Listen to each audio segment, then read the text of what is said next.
unique system that simply helps create wealth. Their cutting-edge work-from-home internet marketing system will show you how fast and easy it can be to earn cash 24/7, even while you sleep. Earn money with other listeners. Hurry, visit InternetBriefcase.com. InternetBriefcase.com. That's InternetBriefcase.com. The Jay Thomas Show. Howard 101. You'd be amazed all the people that do listen to your show. I can't stand it, I tell you. I love it. You guys are the best. We're surely we're hitting the capital. All right, it's 8 days. Relax. We're on a bus. Madison. The walls don't make a white. That's what they say in Hong Kong. And Jay Thomas.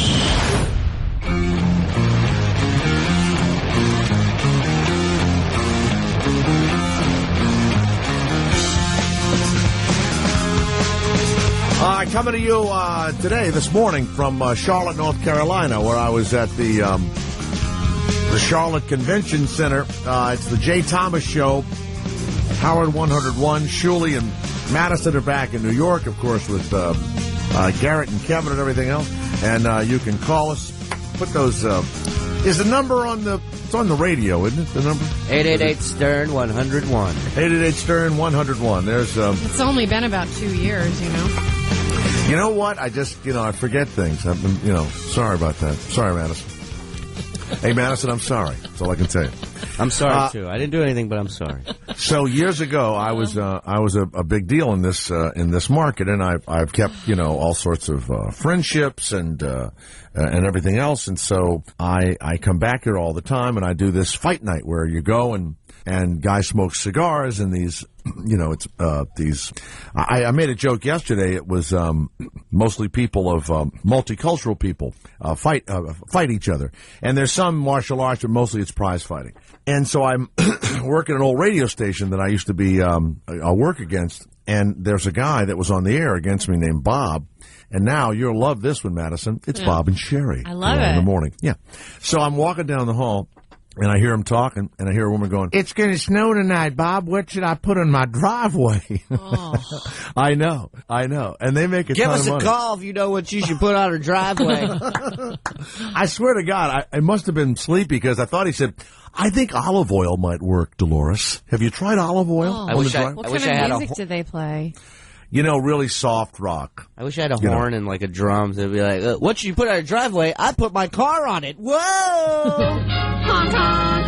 I was sitting around with a bunch of guys talking radio yesterday and, what's happening and all that stuff. And I said stuff like, talk about like, well, it's a Dennis Miller show, do any good? And these were all, sales guys that I've known forever and they this and that and the other. The show that does syndicated fantastic is that John Tesh show. What? He has a show? I never It's even not heard even of a it. show. It's on, it must be on 500 stations. What? They get Prevention Magazine. You know the magazine your grandmother gets that tells you... Well, mine just passed away. Thanks for reminding me. Oh, sorry about that. But, she should have read it. She'd still be with 100 us. years young. Yeah. I'm sorry. What do you do when you're 100? Have a prune. Well... So this John Tesh, of course, he married Connie Selica, who years ago I knew Connie Selica. She's really funny and fine and everything else. And I did a movie. Did you ever see that movie I did with the Hawaiian airplane? The top gets ripped off. Oh, yeah, where the We've steward, heard where all the about flight, it, but I don't know if I'm the flight air attendant traffic gets control sucked guy. out. Right? Yeah. You're in the traffic control wearing a Hawaiian shirt. Well, it's Hawaii. Right, that's right. It's Hawaii. Well, actually, it was in front of a blue screen in Burbank. But What's it called? The shirt was real. It's called Miracle Landing. I got to see this movie. You can watch it on YouTube in Spanish. That's right. You really can. Miracle Can Landing. we somehow get a hold of it and have a screen? Miracle Landing. You can see it. And so Connie Selica was on it. So then she starts dating John Tesh, who was the like a local news guy in Raleigh, North Carolina, and he moves on and he does what, Entertainment Tonight or whatever the hell he became famous for. Yeah. So then he starts with the cockamamie music. Oh. And I would listen to the music and I would say... The instruments come alive. Well, you would go, it's crap, right? It's total Crystal solo. Everyone listen to my Crystal solo. I would see him. He sells millions of No, copies. I would see him in New York, and I would say, hey, what's going on? So he'd say, well, I'm on Entertainment Tonight. Now, we both came from North Carolina. Oh. And I would go, oh, that's cool, whatever. And what are you doing? I'm doing whatever I'm doing. Then I go, what are you doing? He tells me about his music, right? So I get some of his music, and I listen, and I say to somebody, did you hear this crap John Tesh is doing? The next thing you know, he has sold 30 million pieces of music. Oh. He is in these, I don't know if he still does these concerts, but they're packed. And I think, now he prays a lot. He's a big religious guy. When he married, or was going to marry Connie Selica, they went on TV to say they'd never had sex. Braggers. And I'm thinking, she's like really cool and fun, and she'd been married before, and what is she thinking, right? So she married, and he's a big goofball. So she marries this big, square goofball. Blonde Frankenstein. With the terrible music. Oh. And then he's going to do this radio show. This is all he does. He gets Prevention Magazine, or somebody does. They get little blurbs out of it, and he goes, hi, this is John Tesh. If you run up the stairs too quickly, you could have a heart attack. And they play a record. It is, he's making millions of dollars. Now, he prays to God all the time. I'm thinking, maybe He's it's the born religious. again. That's Oh, what I'm God, reading. yeah. Well, his whole, think about it. His whole audience, to me, are dead fans who can't get high anymore. They, went to rehab and stuff. You think It can't be that. It's got to be. drugs. I think it's just, people who pussed out You know what? on partying in life. Would you play some John Tesh? It's so bad. Is it piano? He is. Well, he is Hold on, I'll a go get it. pianist It's in and the shitter. composer. But how do you sit through a concert of? You just close your hey, by the eyes way, I and can't see meditate. any names on the. Meditate, yeah. There you go. Yeah, there you go. I can't see any. He has gotta a put whole the list names of up. occupations here: composer, recording artist, radio host. Who's there typing the names there? Who's doing that? It's Kevin. He's got them up One there. of the Kevins. I don't why. see anything. I see phone numbers. I don't see anything. Yeah, right. Well, Send them again. I don't know what's going on. Alrighty. Everyone relax. Here's John. Take a deep breath. We'll Here he fix is. the phones here. Oh, The Jay Thomas How Show. would you go to a concert and sit through this for like 2 hours? if you could see me, you'd see what I'm doing. I'm rubbing patchouli on you right now. Now he's the piano player. Julie's rubbing bio oil on my stretch marks. Been there.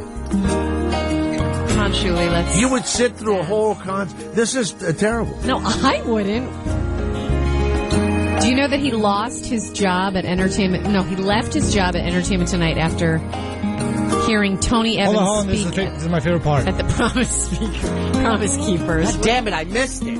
Oh, I like this song. He left it. guys Oh know God! that Now, you know what? Hey, no, Madison. this is a Either version- you're going to go with the bit, or you're not going to go with the bit. This is a version You of. can't- we can't shit on the guy. Then I like this part. I feel like I should be reading a Genesis? magazine This waiting is for a no. prostate This is a Phil exam. Collins song. Oh, think twice. So he was on Entertainment Tonight. Wait a second. You and me in paradise. You've ruined the whole bit. To start singing along with it, you've ruined the whole Well, bit. I'm sorry. I was surprised to hear Phil Collins. He was on Entertainment Tonight, and and then quit. he saw the Promise Keep. Who are the Promise Keepers? The coach of the Colorado Buffaloes college football team, the head coach, starts this thing in Colorado called, I'm pretty sure it was a big part of it, called the Promise Keepers. And he would have people come to the stadium in Colorado, and they would promise, it was men, they would promise not to slap the crap out of their wives and to nice. treat their wives properly, and the wives promise to stay 4 feet behind them. You're very right? smart because you're absolutely right here. I'm confirming what you're saying. Absolutely. So the coach, he had a daughter that got knocked up by his starting quarterback, and then the quarterback died of cancer. And then I may be mistaken, but I'm pretty sure she got knocked up by the guy that replaced him. I swear to God. Wow. So the daughter gets knocked up by two Backup baby Samoans. by a backup QB, huh? This is all Can we have a little more John Tesh? I was alleged. kind of enjoying I think the second Samoan starter knocked her up also. They finally said to him, either you're going to coach football or you're going to do the Promise Keepers. And the guy quit, and he's just a promise keeper. That's all. I mean, it's nice that committed to building strong marriages. That's nice. But I don't know. I'm not in. I couldn't go to one of those weekends, or I couldn't sit with my wife. I can't even anything about the wife By the being way, behind the husband, though. Shuli, have you noticed the longer that you're with your wife? I promise not to punch her anymore. What? Hold on a sec. You can't look your wife in the eye after you're married a certain amount of time. Really? You know how when you're dating, you look at each other in the eye all the time? When you get home tonight, now, I don't know, maybe you two haven't been together with your spousettes long enough, but you don't look each other in the eye after a while. Yeah, I think I think that's a time span thing. I think it is. I think you may be at the point where you don't want to look your partner in the eye. It's not that they're ugly or anything, but I'm not saying that. I'm just saying you're just tired of looking at them. By the way, Shuli's wife is with child. Madison is with child. It's just unbelievable. Garrett, you and I are the only two that aren't pregnant. Thank God. Apparently, Shuli gave it to his wife the other day and gave her heartburn in the morning. Read that on Facebook. Well, hey, wow, that's nice. You got to wake me by up. the way, Gotta be careful, somehow. Shuli. Jessica Simpson was in a business meeting with her mother, and she let out a really loud fart. During a business meeting for her denim line, and the mother... Her mother turned around. Her mother, Tina, was there. Now, who is this? Jessica Simpson. And her mother is with her at the thing for her denim line. And her mother goes, Jessica, like that. So she turns her in. And they say that all of the, it was very quiet. It was very quiet in there. No. What I like doing is going online, you see the little story, and then you go to the comments page, right? This comes from Danny Glover's Dick Blood. I know that guy. He's a good dude. You know him? We go way back. He's a promise keeper. Farting in a meeting is nothing, says Danny Glover's Dick Blood. He's getting so damn tired of this shit. Listening to her attempt to speak intelligently will drive people out of a room much more She has a quickly. nice little clothing range, I have to Mr. Sushi says, I'd smell her fart. How bad Snapper can it smell? duck. Snapper duck. This blog is shit. Reporting on farts, said Snapper duck. Here's my favorite. Shittin' condoms says. Women like to pretend they don't do these kinds of things, Now, here's one for you, Maybe Madison. it really wasn't her and her mom was just making a joke. Cupcakes. Cuppcakez. Yeah. Okay. You go, Jessica, LOL. Danny Glover's Dick Blood is back again. I knew she was a farter. No wonder Romo dumped her. Danny Glover's Dick Blood. Where did you see this story and where are you reading the I comments? guess Perez Hilton had it. You know what, Shirley? That's every time you say his name, that's what happens. Danny Glover. Can you imagine you're going, God, I got to start blogging and getting I need a username. Wait a minute. Danny Glover's Dick Blood. That's a good one. Send Danny Glover's Dick Blood a private message. Mark, the Bronx, the Jay Thomas Show, 888 Stern, 101. Thanks. Yes, Mark in the Bronx. How are you? Yes, sir. Steve Langford's mother's a cunt. Oh, that's terrible. That I has think not she been just, confirmed. I think she just passed away. No, not recently. Yeah, you know what? Oh. My Lisa God. G told me his mother died. Oh, really? That's nice, isn't it? They get up, Hey, by the way, this guy was driving me to the... Eulogies are different everywhere, Yeah, they are. They sure are. Some, Jews sit Shiva, others just sit shit. They just sit and say shit about this. This guy was driving me to the station this morning here in Charlotte, and he said, where are you going? And I said, well, I'm going to go and, do Sirius XM. He goes, oh, yeah, you do the Howard Stern show, don't you? I go, yeah. He goes, you're going to throw baloney at women's asses this morning?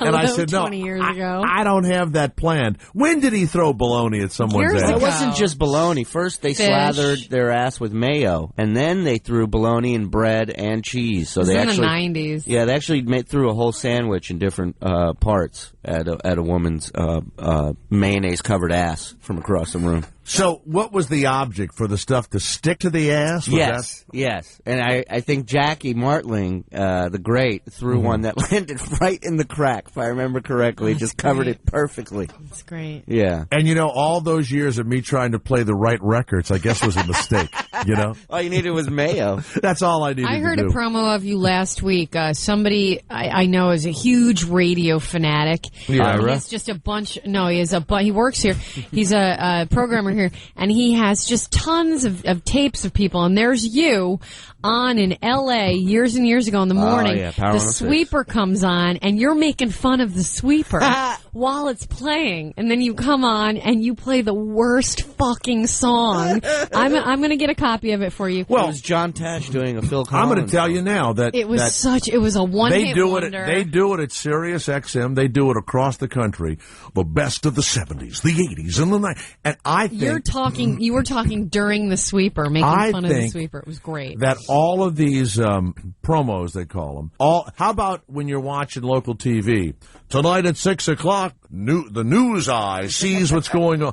And it does not cause you to want to watch that TV station or to listen to that radio station.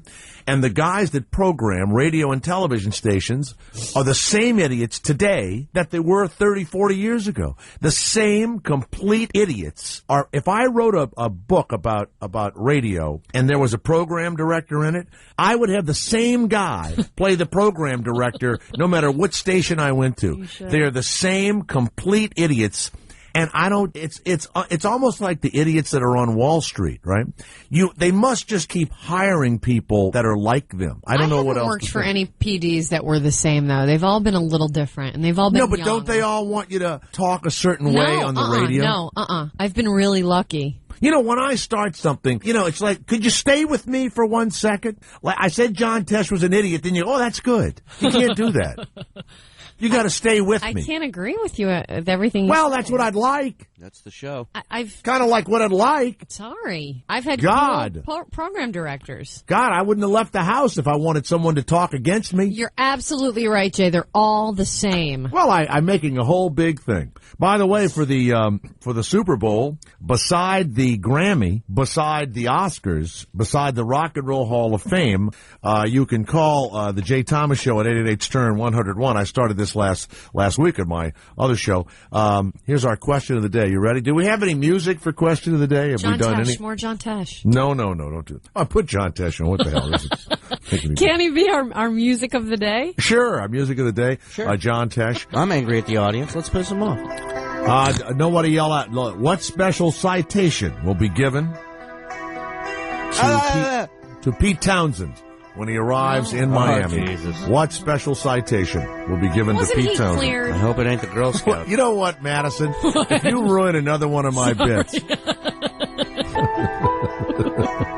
You're such an idiot. I'm fucking tired. She's like an IED on this show today. What's that? All right. Explosive. Let's go to John Tesh. John Tesh is on line too. John, thanks for listening to the show. No, that was She's Like the Wind by Patrick Swayze. Go ahead. Yes, John. Man, it's been a long time. How are you, John? How are you? You know, I love your music, John. Yeah. Well, I just been writing my new musical. It's going to be based on the Munsters, and I'll be starring in it. You gonna be Herman? Thankfully, I don't have to wear a lot of makeup. Why at least make your voice deeper? Could you just make it deeper instead of just Doing the best I can, man. sounding like Jeff from New Hampshire? You should have called in talking as Frankenstein. See that? I think music good. You know what? I'm going to hang up and let you work on the bit and then call us back. I'll put a pot of coffee on. Give me a call, Jeff. I'll be writing all the music on a tarot route. So. All right. Good one. Mel Gibson. Mel Gibson is making the rounds of the talk shows. Don't get me started. And there are two things here. First of all, he was on. Did Jay Leno have him on? Right. Jay Leno had him on, and I noticed something. He had him on Tuesday night, and Wednesday was International Holocaust Remembrance Day. So I thought that was kind of an interesting coincidence. And then on Wednesday, Jimmy Kimmel had him on, and I love Jimmy Kimmel, and he had him on. And I'm just surprised nobody, on the staff was like, hey, it's International Holocaust Remembrance Day. Auschwitz was liberated on this day, and we're having, a known Holocaust denier. Paul, we got a top 10 list, reasons why Auschwitz was closed. Let's have it read by Mel Gibson. I don't know that he is the denier, but his father. But he supports his father. Well, he doesn't want to talk against his dad. But the weird thing is that I believe once a Jew hater, always a Jew hater. It's been difficult for me. Number 3, gas bill was too high. Oh man! The worst part about all of this is, how do you make a movie about your child dying? The other movies he's made, doesn't he have one where the daughter was kidnapped? His daughter is gunned down. And worse than that, how do you write a movie? How do you sit down if you have children? And you know why you're writing it. You go, if I write a movie about a cop whose daughter is murdered and he goes and kills the killers and everything else, and I get Mel Gibson to star in it, we're going to make, $1 billion. And we're going to do it because a child is murdered by a criminal. How do you sit down at a typewriter, at the computer? How do you sit down and write I don't know how you do it. I don't know how you write that movie. He can separate himself. I don't know. He's devoid. You mean the writer or Mel Gibson? Mel Gibson. First of all, when's the last time you read in the newspaper, and it happens in the movies all the time, that a cop's child was gunned down and he throws his badge away and then catches the guy? It doesn't happen. Number 2 reason Auschwitz was closed. All the damn complaining. This is awful. Yeah. And the number 1 reason? Yeah. Tiger Woods was banging everyone. Well, you have a real problem with movies and books like that, because you had a problem with The Lovely Bones. You're like, how does she write a book about a little girl getting raped? And murdered. Yeah, but they do it. I don't know. They have a story in their mind and they do it. You'll see what he's talking about when you shut out that kid, medically speaking, of course. No, you know what? I will not understand how a book can be written. I could never write a story about one of my kids dead, or anybody. But could you write a story? Okay. No, and the child is speaking. The woman that wrote Lovely Bones, she sat down and said, I want to make money. Did you read it? Oh, awful. It was so good. My wife had it by the bed. I picked the damn thing up. Awful. But it's not, I don't think it's not your that woman book. and whoever wrote the movie Edge of Darkness and all, when the kids get kidnapped and all of that. There's something wrong with those people. Something wrong with them. My sister, Terrible. Everyone in my family, for some reason, we love these sad books about, abuse and children neglected. The Book of Ruth, all these books. Because there's always What's the Book of Ruth about? Oh, it's nothing biblical. But it is about a girl who's pretty much abused, and then she marries an abusive guy, and he abuses her, and then I think in the end he kills her. It was an Oprah Book Club selection. Why would you even pick that up? Good times. Excellent. It was written beautifully. It was such a good book. Yeah, why would you pick that up? It's depressing, yeah, but it's still... What about White Oleander? Remember that was turned into a movie? That's another little girl who's precious. Exactly, Jay. You're missing out on some good quality drama here. Now, Precious is about the big fat woman that's but she's abused, and her father has sex with her twice, and then her mother, played by Monique, beats her up because you stole my man, and she gets raped by the father, and then she's like 2 babies. I haven't seen it yet, but I want to. Something that would give John Tesh Music a run for its money is Monique's talk show on BET. Have you seen it? Please, that is train wreck television. Like really? Jersey Shore. They're talking about her winning an Academy Award. She's going to. She should win one for the talk show, in my opinion. Now, listen. Precious is supposed to be really good. Do you think that that's acting, or do you think that she's just bringing sense memory? No. I would agree. No, I would agree with Jay. I don't know that that's acting. I would agree. She throws a baby off her lap. But look at the King of Comedy, the movie Jerry Lewis was in with De Niro back in the day, and everybody said it was Jerry's greatest acting performance ever. He's a schmuck. And you know why? Because he was a prick in that movie. Right. It was him. It wasn't an act. Well, Monique might have been a prick at some point in her life, but she would never throw an infant on the floor. Sure she would. Maybe he was on fire. For enough money. It's like when I did Mr. Holland's Opus. You know how I love football. Mm-hmm. I play the football coach, and they're going, "Oh my God!" Well, hell, I was coaching at the time when I did that. That's not acting if you do it in real life. Okay, it isn't acting. Yeah, but you know what's that acting? Movie is like there's a scene where the girl is hungry and she's like, "Mom, I want some food." And Monique is in the bedroom, and you hear her moaning, and she's like, "Come in here and take care of Mama." And then the next scene, the girl's with a big bucket of chicken and all happy, and like it's just assumed that she went down on Monique. What? Yeah. Wait a minute. Did you see it? Wait a second. I've heard of it. And then the girl's giving birth, and Monique's kicking her. And chicken in the head. came out from down there. Wait a second. Wait a minute. I don't know if I can watch. I have it on my home computer. She says, "Come help Mama," and then there's a bucket of chicken. So she has to go down on her mama to get chicken. Yeah, and you go down. Oh God! That's Oscar material right there. No, and that girl. Gabourey, you think it was extra crispy or original? It's supposed to be extra. That's what I'd like to know.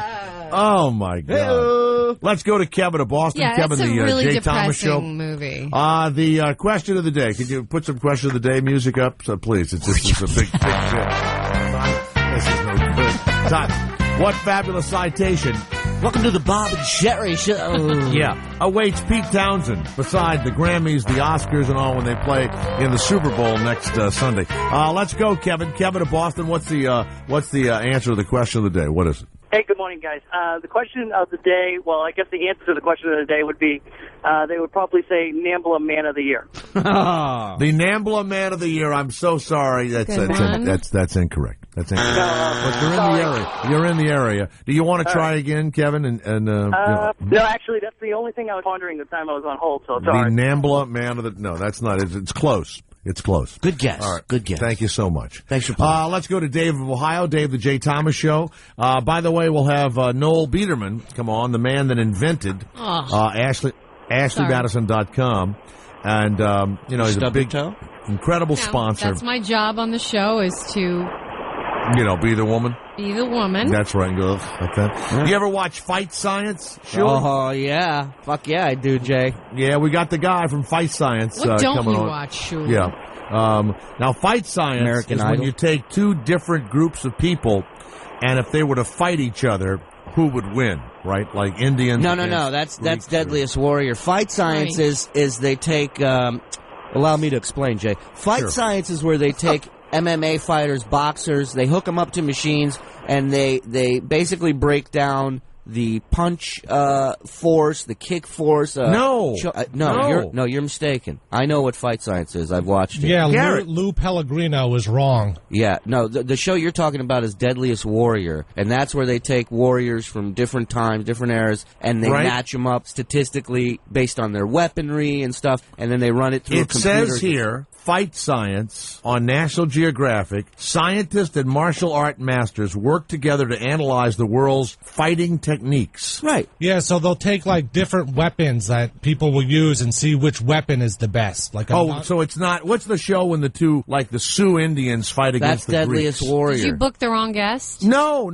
I'm. All the shows sound the same after a while. That's all. That's it. Deadliest Warrior. That's the Rad Girls will be here also. The Rad Girls. Say what? The Rad Girls. Awesome. What are they? What do they do? They're like jackass girls. Like what they'll do is they'll remove their pubic hairs. They'll attach something to the bumper of a car, then to their pubic hairs, and then the car drives off. Who finds these guests? I do. I find them. I look around for them. Pubes are that long? That was right. Yeah. So I don't know.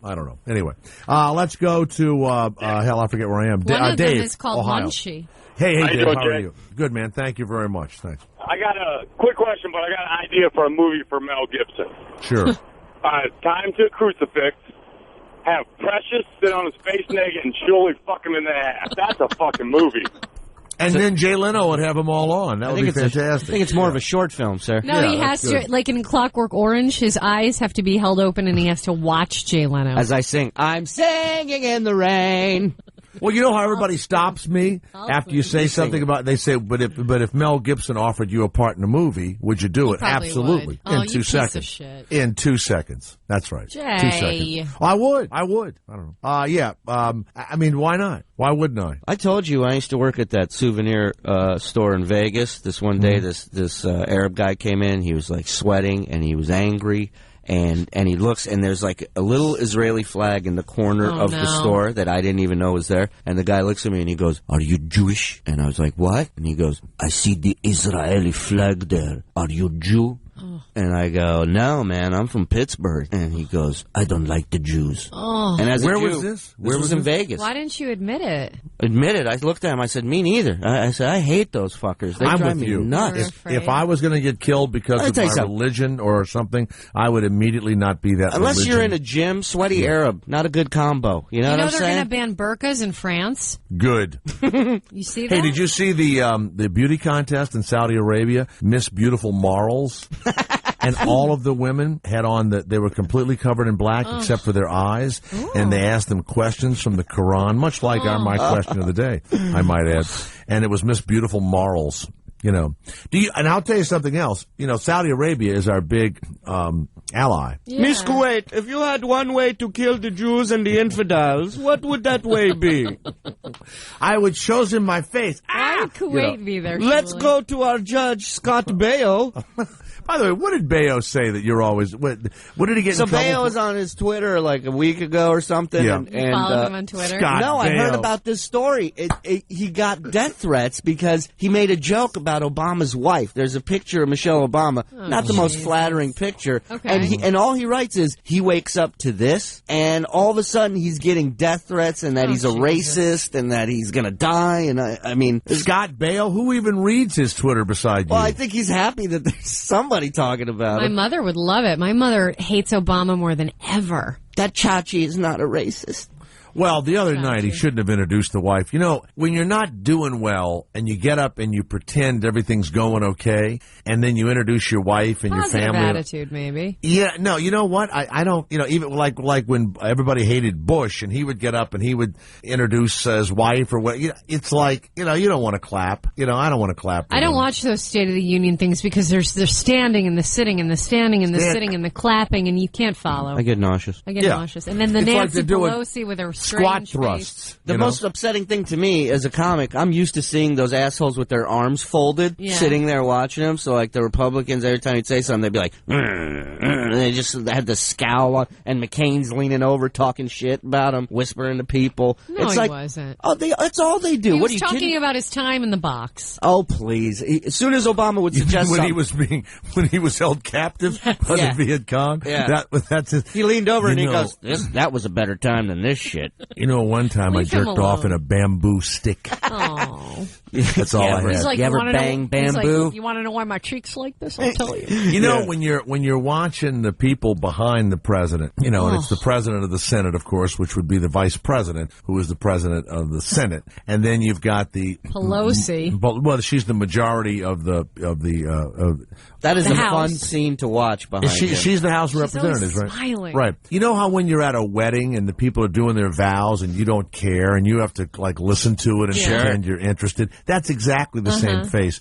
They shouldn't have anybody behind them. Yeah, they shouldn't. It's distracting. When you're an actor or when you're on a stage, Shuli, as a comic, and you're in the middle of your act and somebody were to walk behind you, that's called upstaging. So your focus leaves the person that's in the forefront and they look to the back, right? And my job would you want anybody to walk behind you while you were doing your act? You wouldn't want that. I would attack verbally on stage. Exactly, or whatever. That happened. Or you'd be looking at them. I'd be pissed either way. But you stare at them. But the audience is forced to stare at them. Yeah. They need to separate those people and just put the American flag or whatever behind the guy. Yeah, why are they behind him? I don't know. Well, what about right in front? They put the Supreme Court justices, right? By the one guy, Alito, shook his head and said he was a liar. Did you see that? No, I missed that. But these guys, mouthed, "That's a lie," when he said that the thing the Supreme Court did last week or 2 weeks ago about campaign contributions. The conservative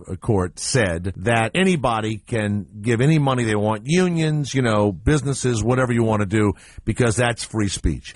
Barack Obama said, the Supreme Court opened the door for foreigners to run the United States, foreign business, and Alito shakes his head and goes, that's a lie. And Alito was the only Supreme Court justice that didn't show up when Barack Obama went to visit them. Did you know that? I didn't know that. Oh, they hate each other. Oh, they hate each other, yeah.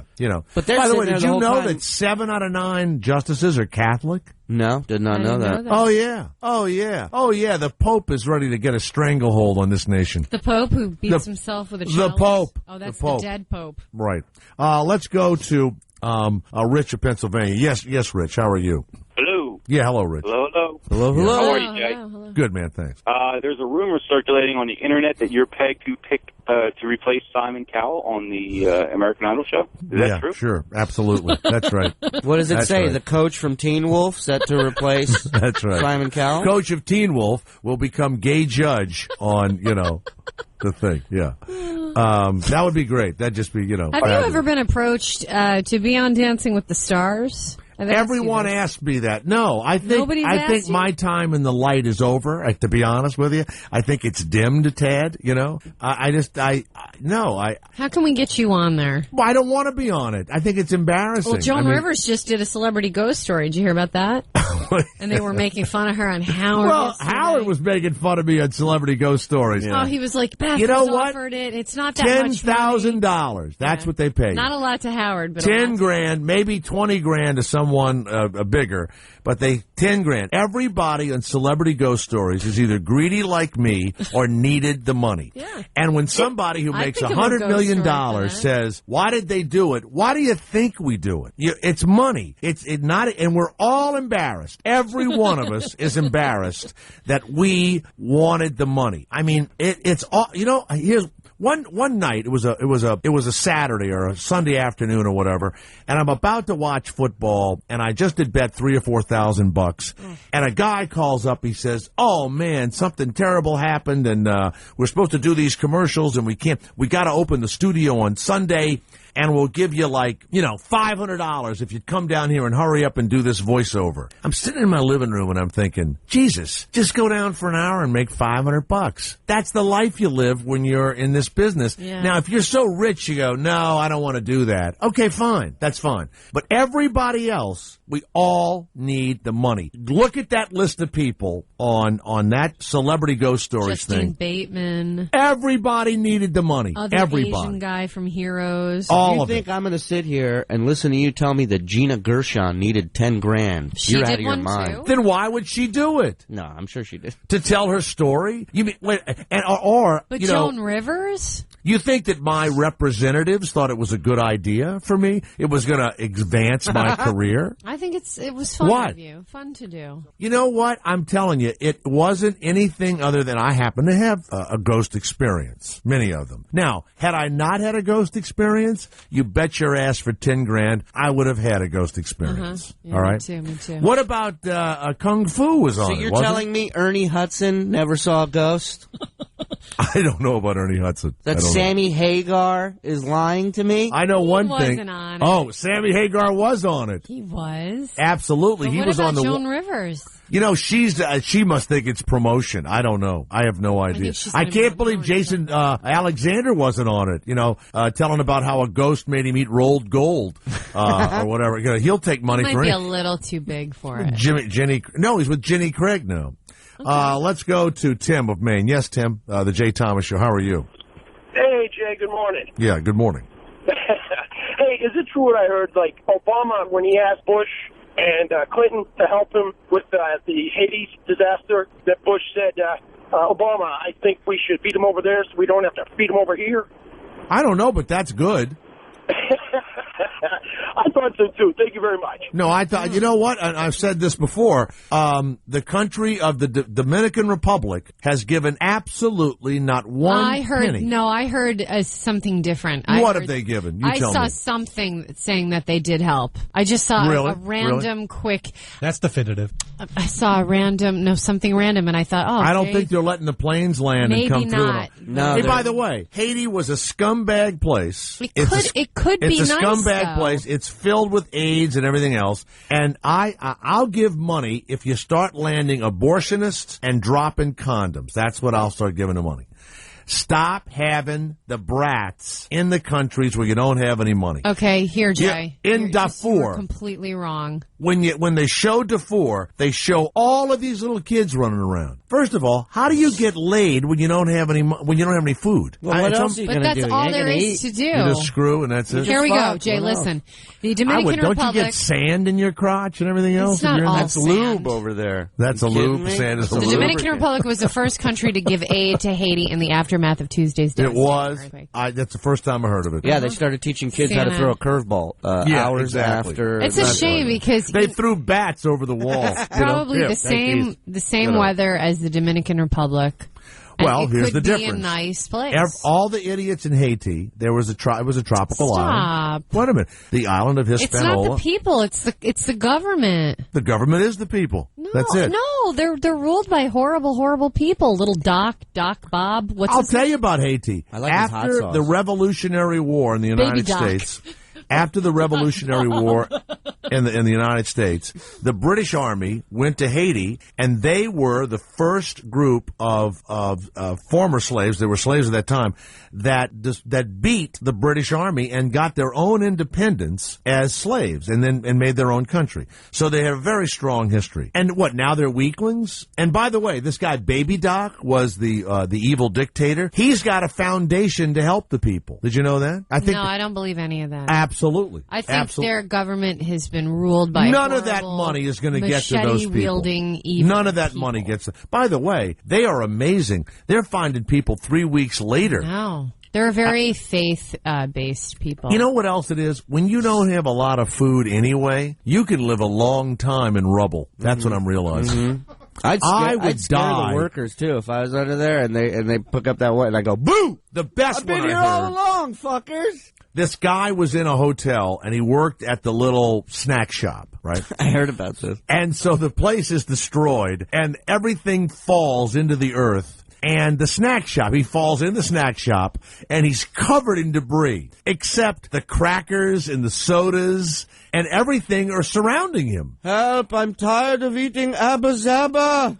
So he ate crackers and soda, and they found him 10, 12 days later. And they said, how did you make it? And he was, he'd reach out, he'd get like a rich what are the little crackers with the, I want to kill the man who made sun chips. They taste like shit. Why do they sound Indian? I don't know. We They're don't Haitian. know. We don't know how to do voices I haven't here. worked on that one yet. This is a very low budget. Spain has given kind of a I'm thing. still trying little. to figure out what Pete Townsen is getting an award. Oh, that's right. That was the question of the day. What special You award? want to will know what Pete those cheap put- Chinese have given to Haiti? What? Duck sauce. $1 million. That's all the Chinese have given? Sweden gave $850,000. Yeah, you lick this toy. You lick this toy. You have good time, lick toy. Go ahead, lick toy. We've given a lot of money, actually. We give you $1 million. By the way, if you hated a country, if you hated people, terrible. I mean, how many more things do these Chinese bastards have to send over to us that try and kill us and our cats and our Haiti, dogs? you in Iraq, we sending more AIDS. Oh, listen to this. China is sending a 60-member relief team with sniffer dogs. 60 members. John Travolta There's like is a million flying people his dead. own. Wait a minute. Oh, there's not a million. John Travolta is flying his own plane. Yes, I read that. Well, wait a minute. Uh-oh. And he is flying, what's that crazy religion he's in? Scientology. He is flying Scientology ministers with him. Come on. I swear to God. Oh, They're going to fly over. these are and like they're gonna devout people in give. Haiti. Look, I hope they start gnawing on John Travolta as soon as he lands. You know what you need, my friend? A clay table. You know what? As soon as they land, they hook them up to that machine. And let them Hey, know. everyone. What is it called? In lieu of food, we've got Dianetics. Yeah. An e-meter, yeah. I'll tell you who is the worst Scientologist out there. The woman that's Bart Simpson's voice.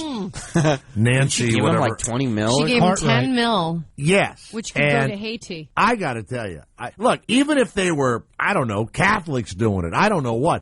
She gave $20 million to the Scientologists. She's a piece of shit. I mean, it's just unbelievable. Now, of course, if you're listening, Nancy, that's, of course, your priority. I mean, I'm sure that's what you're into. And how's that marriage? Oh, you're not married. I'm so sorry. How is it? Les?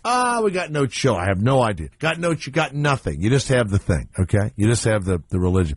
It is and it's like John Tesh. Can we find the outgoing message? There's like an outgoing message when you call the Scientology Center, and it's Bart Simpson. It isn't Bart Simpson. That's the only voice. It's her, yeah. That's her voice. That's the only voice she has. Hey, man. Wait. That's right. Yeah, you got to find it, Garrett. Cowabunga, dude. Well, it is the Jay Thomas Show, and it is Howard 101. The Jay Thomas Show. Howard 101. Around the world, then up your block. It's time for America to wake up! No more bullshit. This is it. It's a revolution. This is a Howard 100 News Brief. I'm Ralph Howard. The case of the missing wedding ring. The ring that belongs to Sal the stockbroker. It's Howard 100 News Investigates. Howard 100 News Investigates. Is that the question? Sal Governale, taken aback by Howard 100 News question about where Sal's wedding ring is. Oh. Sal, it seems, is painfully frank about his personal life when he isn't joking about things like his missing wedding ring. Yeah, I sold it to buy a gun. At least we think he's joking. The truth, the God-honest truth, is that... Here we go. Sal explaining that many years ago he would take his wedding ring off when he went to bed and put it on the nightstand, he says. I woke up and the ring was gone, never to be found again. The only thing I can think of is that my son took it and it got lost someplace. That was 7 years ago, Sal says. So either he's a genius and he had the insight to see where this marriage was going, or he just simply lost it. So why on earth wouldn't Sal replace the wedding ring he apparently lost back in 2003? You can't replace a wedding ring. It's like replacing a mom or a dad. Once they're gone, they're gone. Sal, eager to provide more information to explain away this mystery by, what else? Pointing the finger at his wife. Now, here's the thing. My wife did not lose her wedding ring. She has her wedding ring. It's not lost, but she does not wear it. Now, she says that she doesn't wear it because I think she says it bothers her finger, or because of her other jewelry, it doesn't match. Mr. and Mrs. Sal Governale. You know what? A wedding ring doesn't signify love. Love comes from the heart. Like the promo says, our BS sensors are off the charts. Steve Langford, Howard 100. Quit your whining and answer the question. This is Howard 100 News. Get the latest traffic and weather on demand on Sirius channels 148 to 158, XM 210 to 222. For Tampa, updates on the Crosstown and the Courtney Campbell on Sirius 158 or XM 218. Another Howard 100 News Brief at the top of the hour, or as close as we can get. Howard 100. Bubba the Love Sponge. On Howard 101. We give $5,000 to anybody that wants to get a vasectomy. Right. And you're not going to be, breeding or spawning any more white or black trash kids into our society. Plus, what's the first thing a white trash guy does when he gets 5 G's? He doesn't save it. He goes out and buys a big screen TV and remodels his bar. It's going to be a stimulus package as well. So we're going to, 1, stop the breeding on the white trash ways, and 2, we're going to stimulate the economy. That's ingenious. That's what you meant to say. Bye-bye. The Love Sponge. Today, 10 a.m. Eastern, 7 a.m. Pacific on Howard 101. Satellite listeners, pay close attention to these words. Just when you thought your monthly mortgage payment was impossible to keep up, the National Relief Group has stepped in to make it affordable for you to save your home. You've heard these words time and time again, and they've helped hundreds of homeowners over the past several months save their homes, their families, and their way of life. Call 888-891-4111 yourself and get the relief you need. You can reduce your monthly mortgage payment by as much as 60%. That's right, 60%. Why are you waiting? If you're behind in your mortgage mortgage payments or are current and feel hardship approaching, call 888-891-4111 and get relief. If you've attempted to negotiate your own loan modification and have been turned down, the National Relief Group knows just how to get the relief you're looking for. Call today to get the terms and monthly mortgage payment you can afford. 888-891-4111. 888-891-4111. Help is standing by to answer your questions and get you started. 888-891-4111. Blurriness, wavy lines, blind spot. These are all symptoms of a chronic condition called wet age-related macular degeneration, also known as wet AMD. It can develop quickly, and it's a leading cause of blindness in people 60 and older. Learn about your risk factors and find out how a retina specialist can help. Just visit amdawareness.org. And if you aren't seeing clearly, get checked now. Knowing the symptoms may save your sight. Learn more at amdawareness.org today. This message was brought to you by the American Society of Retina Specialists and Genentech. This year, everyone needs to find ways to trim costs and change the way we do business. Every dollar makes a difference to the bottom line.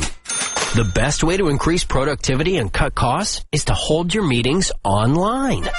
GoToMeeting, brought to you by Citrix, is the award-winning service that lets you meet with anyone located anywhere right from your computer. Your conference calls will be more effective and engaging. You can meet clients or colleagues online rather than driving to their offices. Collaborate in real time rather than wasting time and money flying across the country. With GoToMeeting's all-you-can-meet service, you can hold as many online meetings as you want without paying per-minute charges. The best part is Sirius and XM subscribers can try GoToMeeting free for 30 days. For this special offer, visit GoToMeeting.com, click the Try It Free button, and enter promo code Sirius or XM. That's GoToMeeting.com, promo code Sirius or XM. Online meetings made easy with GoToMeeting.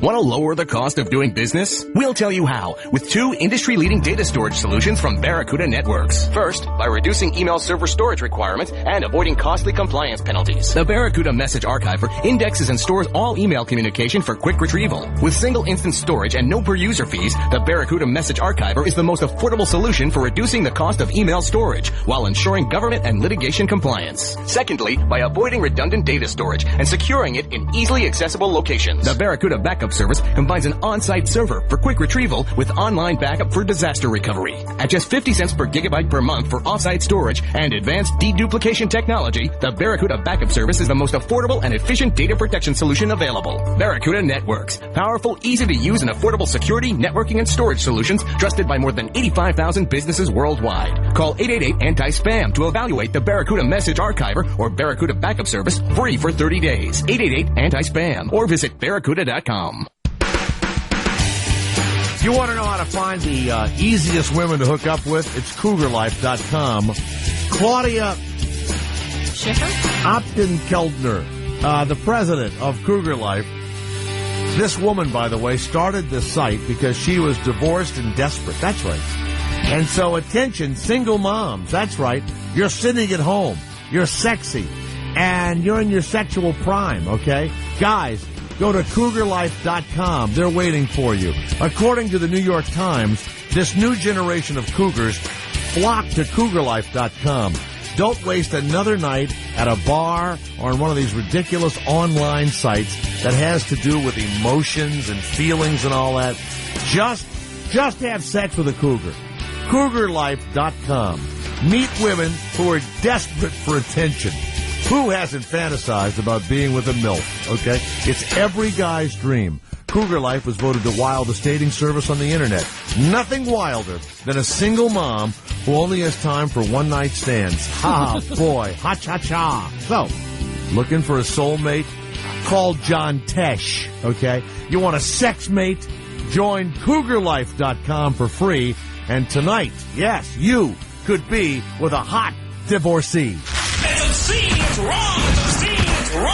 Here are the thrill seekers. Oh my God! Julie, Madison, and Jay Thomas. The Jay Thomas Show. Howard 101.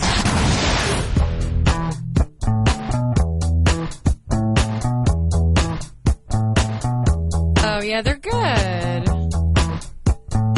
Of Montreal on the Jay Thomas Show with Shuli and Madison. By the way, the guy that started this crazy, Ashley Madison. Is he a part of Cougar Life, too, or is that just somebody else completely? I believe so. It says Ashley Madison, Cougar Life. So. Yeah. Noel Biderman will be here. Of course, Madison, he's a very big advertiser here, so you be careful because you, as a woman... I just won't speak. How about that? What? No, wait a second. All he did is provide a special outlet for people. Okay.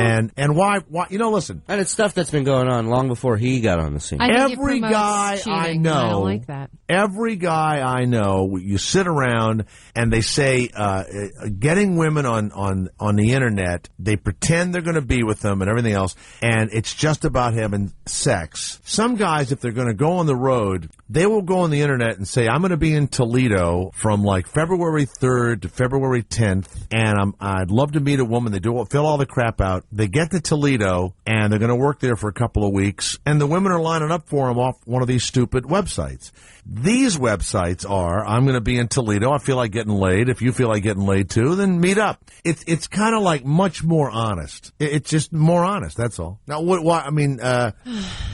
if you're honest, you want to go on eHarmony or one of those other websites, that's all pretend. I'm sorry. I don't like cheating. I just don't like it. Yeah, but he doesn't promote cheating. No. Men and women promote cheating. Sure, do you have friends that go on, guys, that go on the internet and fill it out to make themselves look fantastic just to get laid, don't you? Right. I mean, look, eHarmony, all those places, at the end of the day, it's about one thing, getting laid.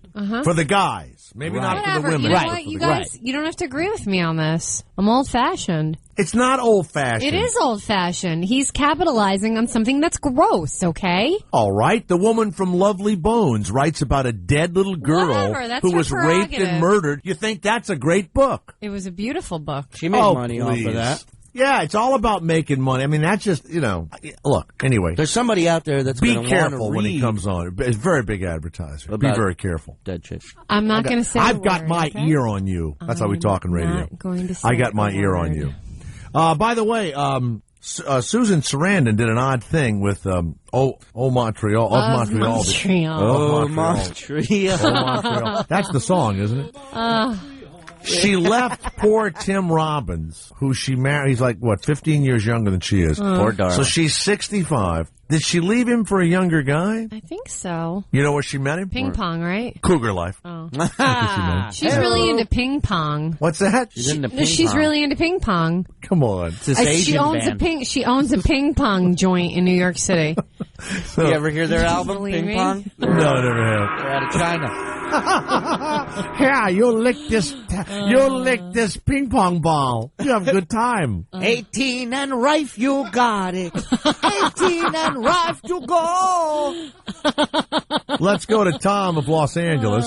Yes, Tom, the Jay Thomas Show. By the way, the question of the day, what special citation is awaiting the Grammy? Cleveland! The Grammy Oscar winner, Pete Townsen at the Super Bowl and not in Miami. They're calling it South Florida.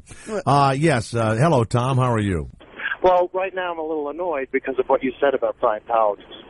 Ooh. Oh, boy, did I fall for this Tom of Los Angeles. And did I not tell you? I'm an idiot. I'm stupid. And you yelled so at me. You're upset about the quit. Scientologist thing? Yeah. Mm-hmm. Yeah, Jay, you'll never work in this town again. I have a lot of friends. I know Oprah. Uh-oh. All right, Tom, did you just leave the Bronx? Because that's what I'm hearing. So, all right. By the way, it is such a cheap show. We can't even hire people that sound anything like the celebrities that we are, imitating here. That's why we can't even imitate Asians. Yeah. Josh of Birmingham. Yes, Josh. How are you? What's going on, Jay? Madison, Shuley. Good. Hello, good, Josh. You guys are forgetting one thing. In a roundabout way, isn't China actually giving the most money to Haiti? Because aren't they the new Bank of America? Good God Almighty. This is the worst day I've ever had in radio, I think. Worst day I've ever had. Yeah, thanks. That's good. Good idea. I guess because he means we're borrowing all the money from China. Right. You ought to call Bob and Sherry here on, the radio locally. They'll probably talk to you about how to put more salt on your driveway. Let's go to Michelle Obama. Hi, baby. Celebrity voices impersonated. Yes, ma'am. Something about this Scott Baio. If he spent more time reading the script and hanging out in front of bus stations waiting for the next Pam Anderson to show up, you know what the fuck I'm talking about? Yes. You make a good point. Let me tell you something. He only wishes he could have this fine ass. Now, what about when wait a minute now. What about when Barack was patting your ass, walking up to Air Force One, giving that big ass of yours a pat? I found that offensive, highly offensive. Hey, you know how the brothers like it. I know how to take care of my man. Red beans and rice didn't miss me, baby. You know what I'm saying? So now, yeah. I'm sorry. Go ahead, baby. No. So the Scott Baio thing has really upset you. Is that correct? I'm pissed off. You know, I could crack a walnut with my ass. He'd be lucky to tap this shit. You know what I'm saying? Mm-hmm. Let me tell you something about the Sudan. You were talking about that? Yeah. How poor they are. Well, I had a chance to go over there with Sasha and Malia. And you're right, they don't have any food. Matter of fact, they're so poor that the tribal men have to suck each other off to go to bed with something warm in their stomach. You know what I mean? No? Yeah, I got you. One of us is going to burn in hell. Okay, we're going through a tunnel. Losing the signal. All right. It's getting choppy. It's getting choppy. We're in a tunnel. Celebrity in voices. In the elevator. Celebrity voices impersonated. Jeff, Pittsburgh. Hi, Jeff. The Jay Thomas Show. How are you? I was going to tell Madison, she's so full of shit saying how she doesn't like Ashley Madison, but she admitted on air a few months ago that she fucked a married guy for a while. Oh, my God. No, I didn't. Yes, you did. Yes, you did. Yes, you Go did. blow yourself. Well, there you go. That's nice. I need Madison, I need your email address. I need you to send you some pictures of that deer I got hanging in my fucking garage, you stupid bitch. What does that mean? It's what in the garage? A deer hanging in his garage. I have had a relations once or twice with a married man, but I never carried on. Let me tell you something, bitch. I'm going to kill a snail today. Thinking about you. Jay Leno was on Oprah yesterday, and he said, and I'm quoting, it broke his heart, and he was devastated when they told him 5 years ago that he was going to be replaced by Conan O'Brien. Now look. I had a weird way of showing it, but I was devastated. He was number one at night. They were paying him, $30 million, whatever they were paying him. He was beating David Letterman. He had a solid 5-year contract, unless they made him sign a contract saying he had to leave. He should have just said, I'm not going to do it. And that would have been the end of that. So he just, I guess, did what he was told. I don't know why. And then, Shuli, you were saying that when we played this Jimmy Kimmel thing, he said he was ambushed by Jimmy Kimmel on Oprah. Yeah, he said he felt he was attacked. He was surprised by this attack that Jimmy Kimmel did at this segment. He did the 10 at 10, where he asked Jimmy 10 questions, and Jimmy rattled off some great jokes. Right on Jay's show, right in his face. But the funny thing is the night before Jay booked him, Jimmy goes on his show as Jay Leno and does the entire show as Leno. So he already goofed on him. How are you surprised by this?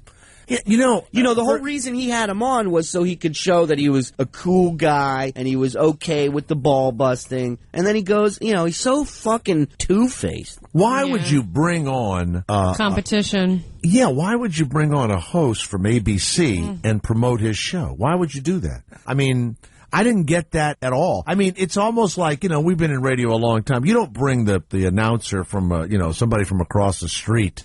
Unless you're going to ridicule him. He's a comic. By the way, Jay Leno looked like he was having a good time. Oh, yeah. He looked like he was laughing his ass.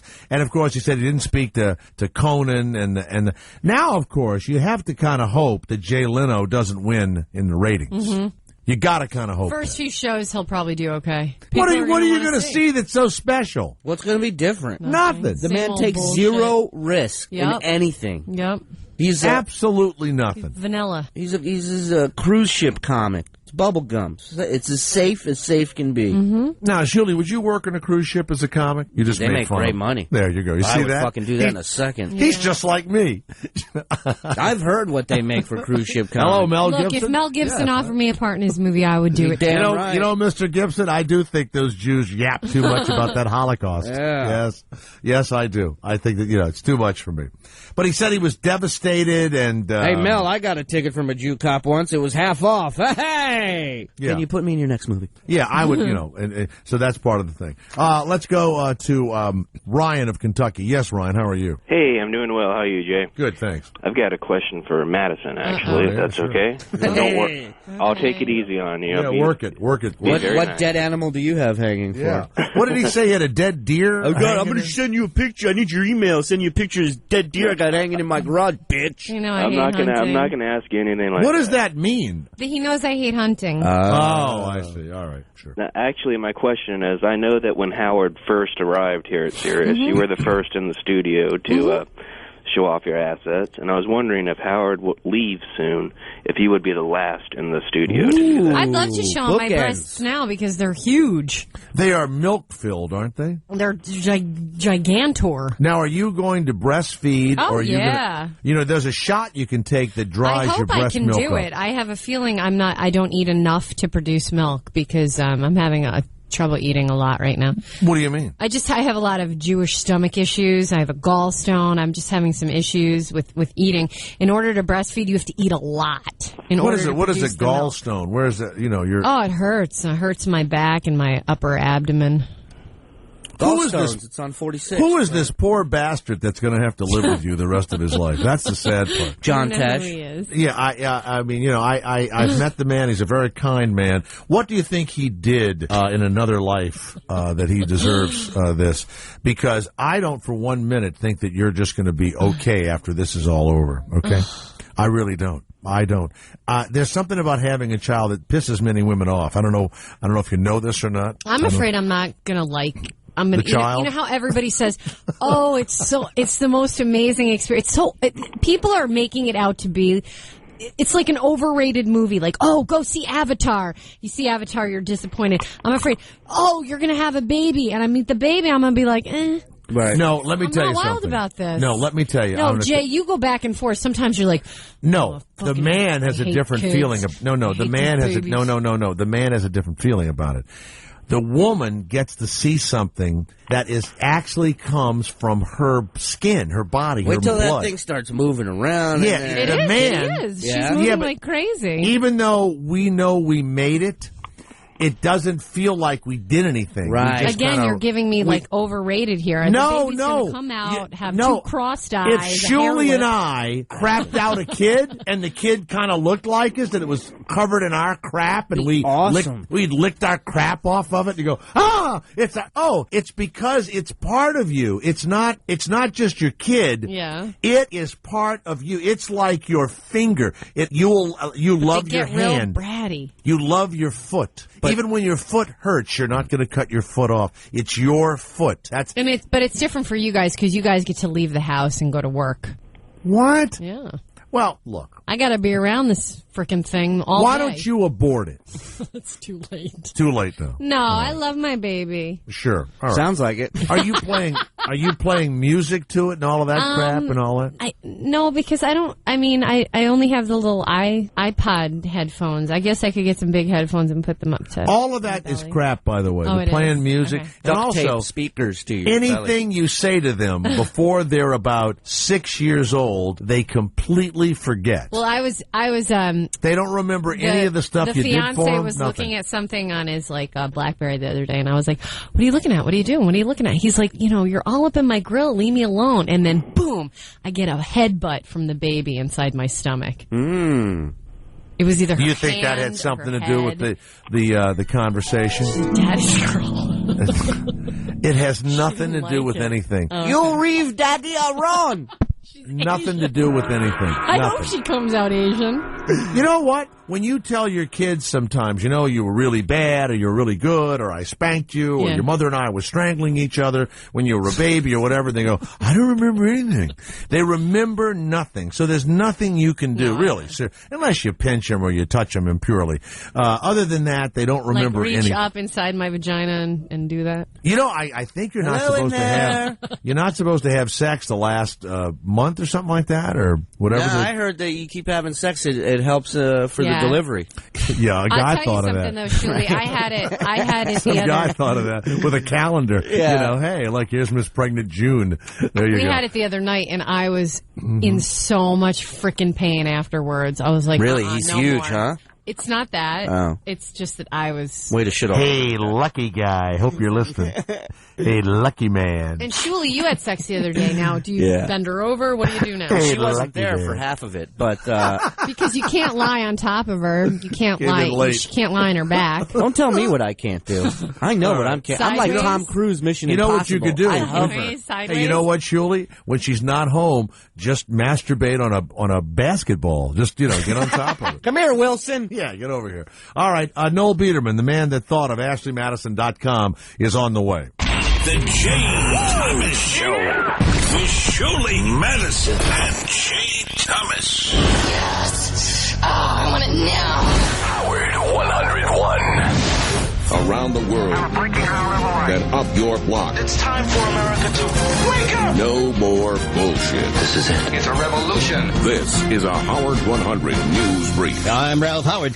JD is pulling out of his depression, but it is slow going, and JD still relies on meds and not therapy. It's Howard 100 News follow-up. Howard 100 News follow-up. I'm fine, you know. Stern Show media editor J.D. Harmeyer says he's been feeling better after going on antidepressants a little over a month ago, but he's still not 100%. I have waves of, good and not good. I mean, nothing terrible or anything. Yes, he still has anxiety attacks, but they don't freak him out anymore. I don't know. It's weird. I just sort of deal with it and try and have it go away. I don't know. There's not much else I can do. Right, you realize it will pass. Unless I want to drive myself crazy. Are you getting out of your apartment more? No. I mean, every now and then, yes. But, it's definitely better when, I'm at work and nice stuff to actually deal with, work on, whatever. JD had also discussed with his doctor the possibility of seeing a shrink, but as of now, that hasn't happened. And speaking of work, there's a busy weekend ahead with the Grammys on Sunday night, so he's splitting his media duties with Scott the engineer, as per Howard's new rule. We have sort of worked something out. Yes. We're going to split it in half and get it done. So you got that all worked out? It's all worked out. Everything's fine. Last weekend, JD was on overload with all the award shows, so Howard put JD in charge of Scott to make sure the show wouldn't miss any more audio clips. Lisa G., Howard 100 News. Think there's no story? Bullshit. This is Howard 100 News. For traffic and weather on demand, go to Sirius 148 to 158.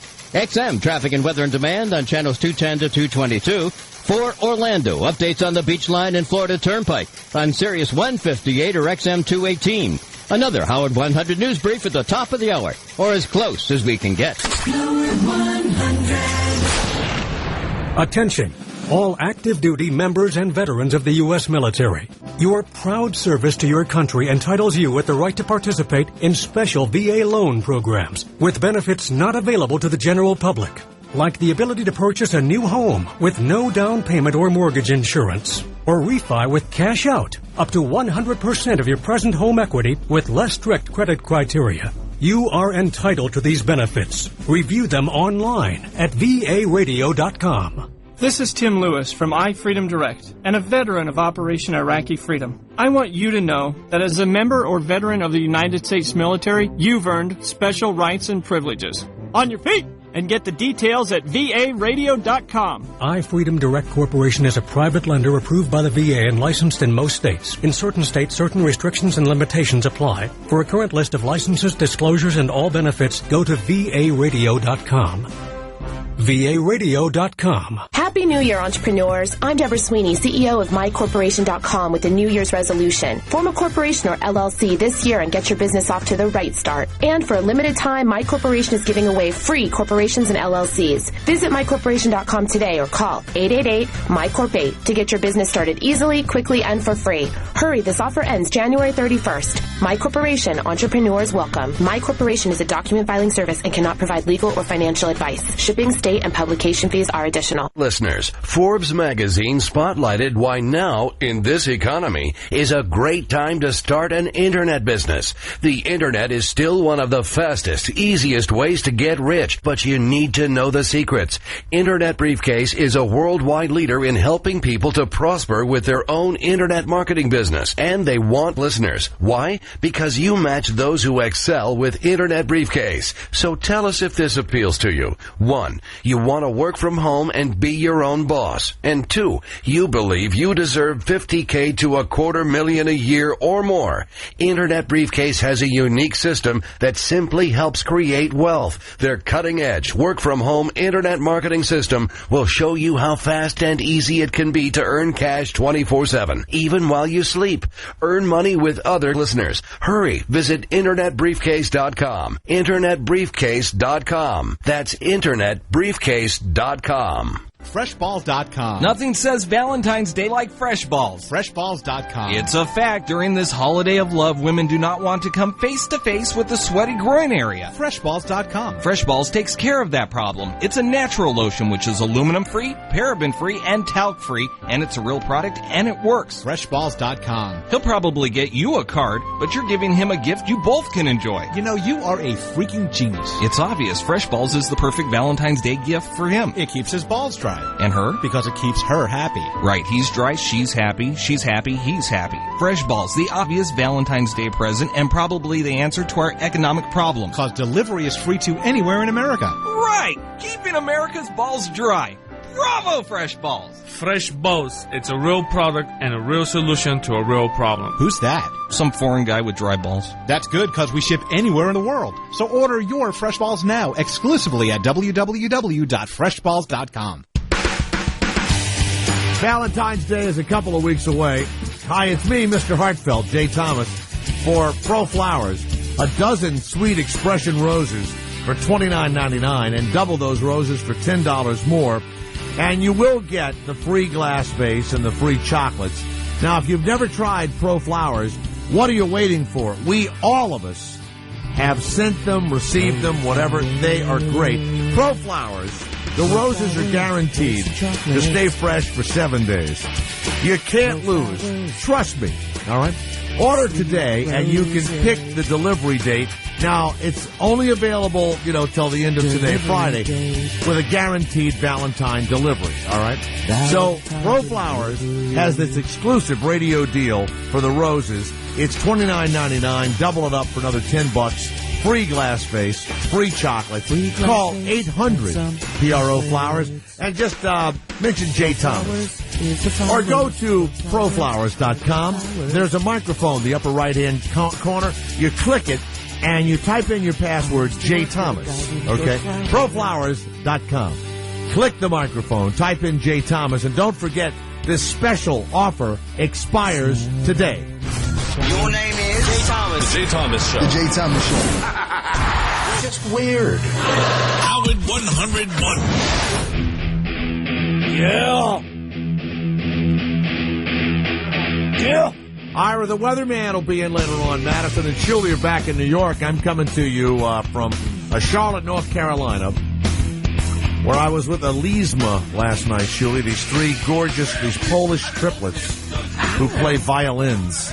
Wow. What'd you do with them? Like a Hugh Hefner over there. I made fun of and they're in the room next to me, the hotel room, and they were practicing in the morning in their little jammies and all that. It was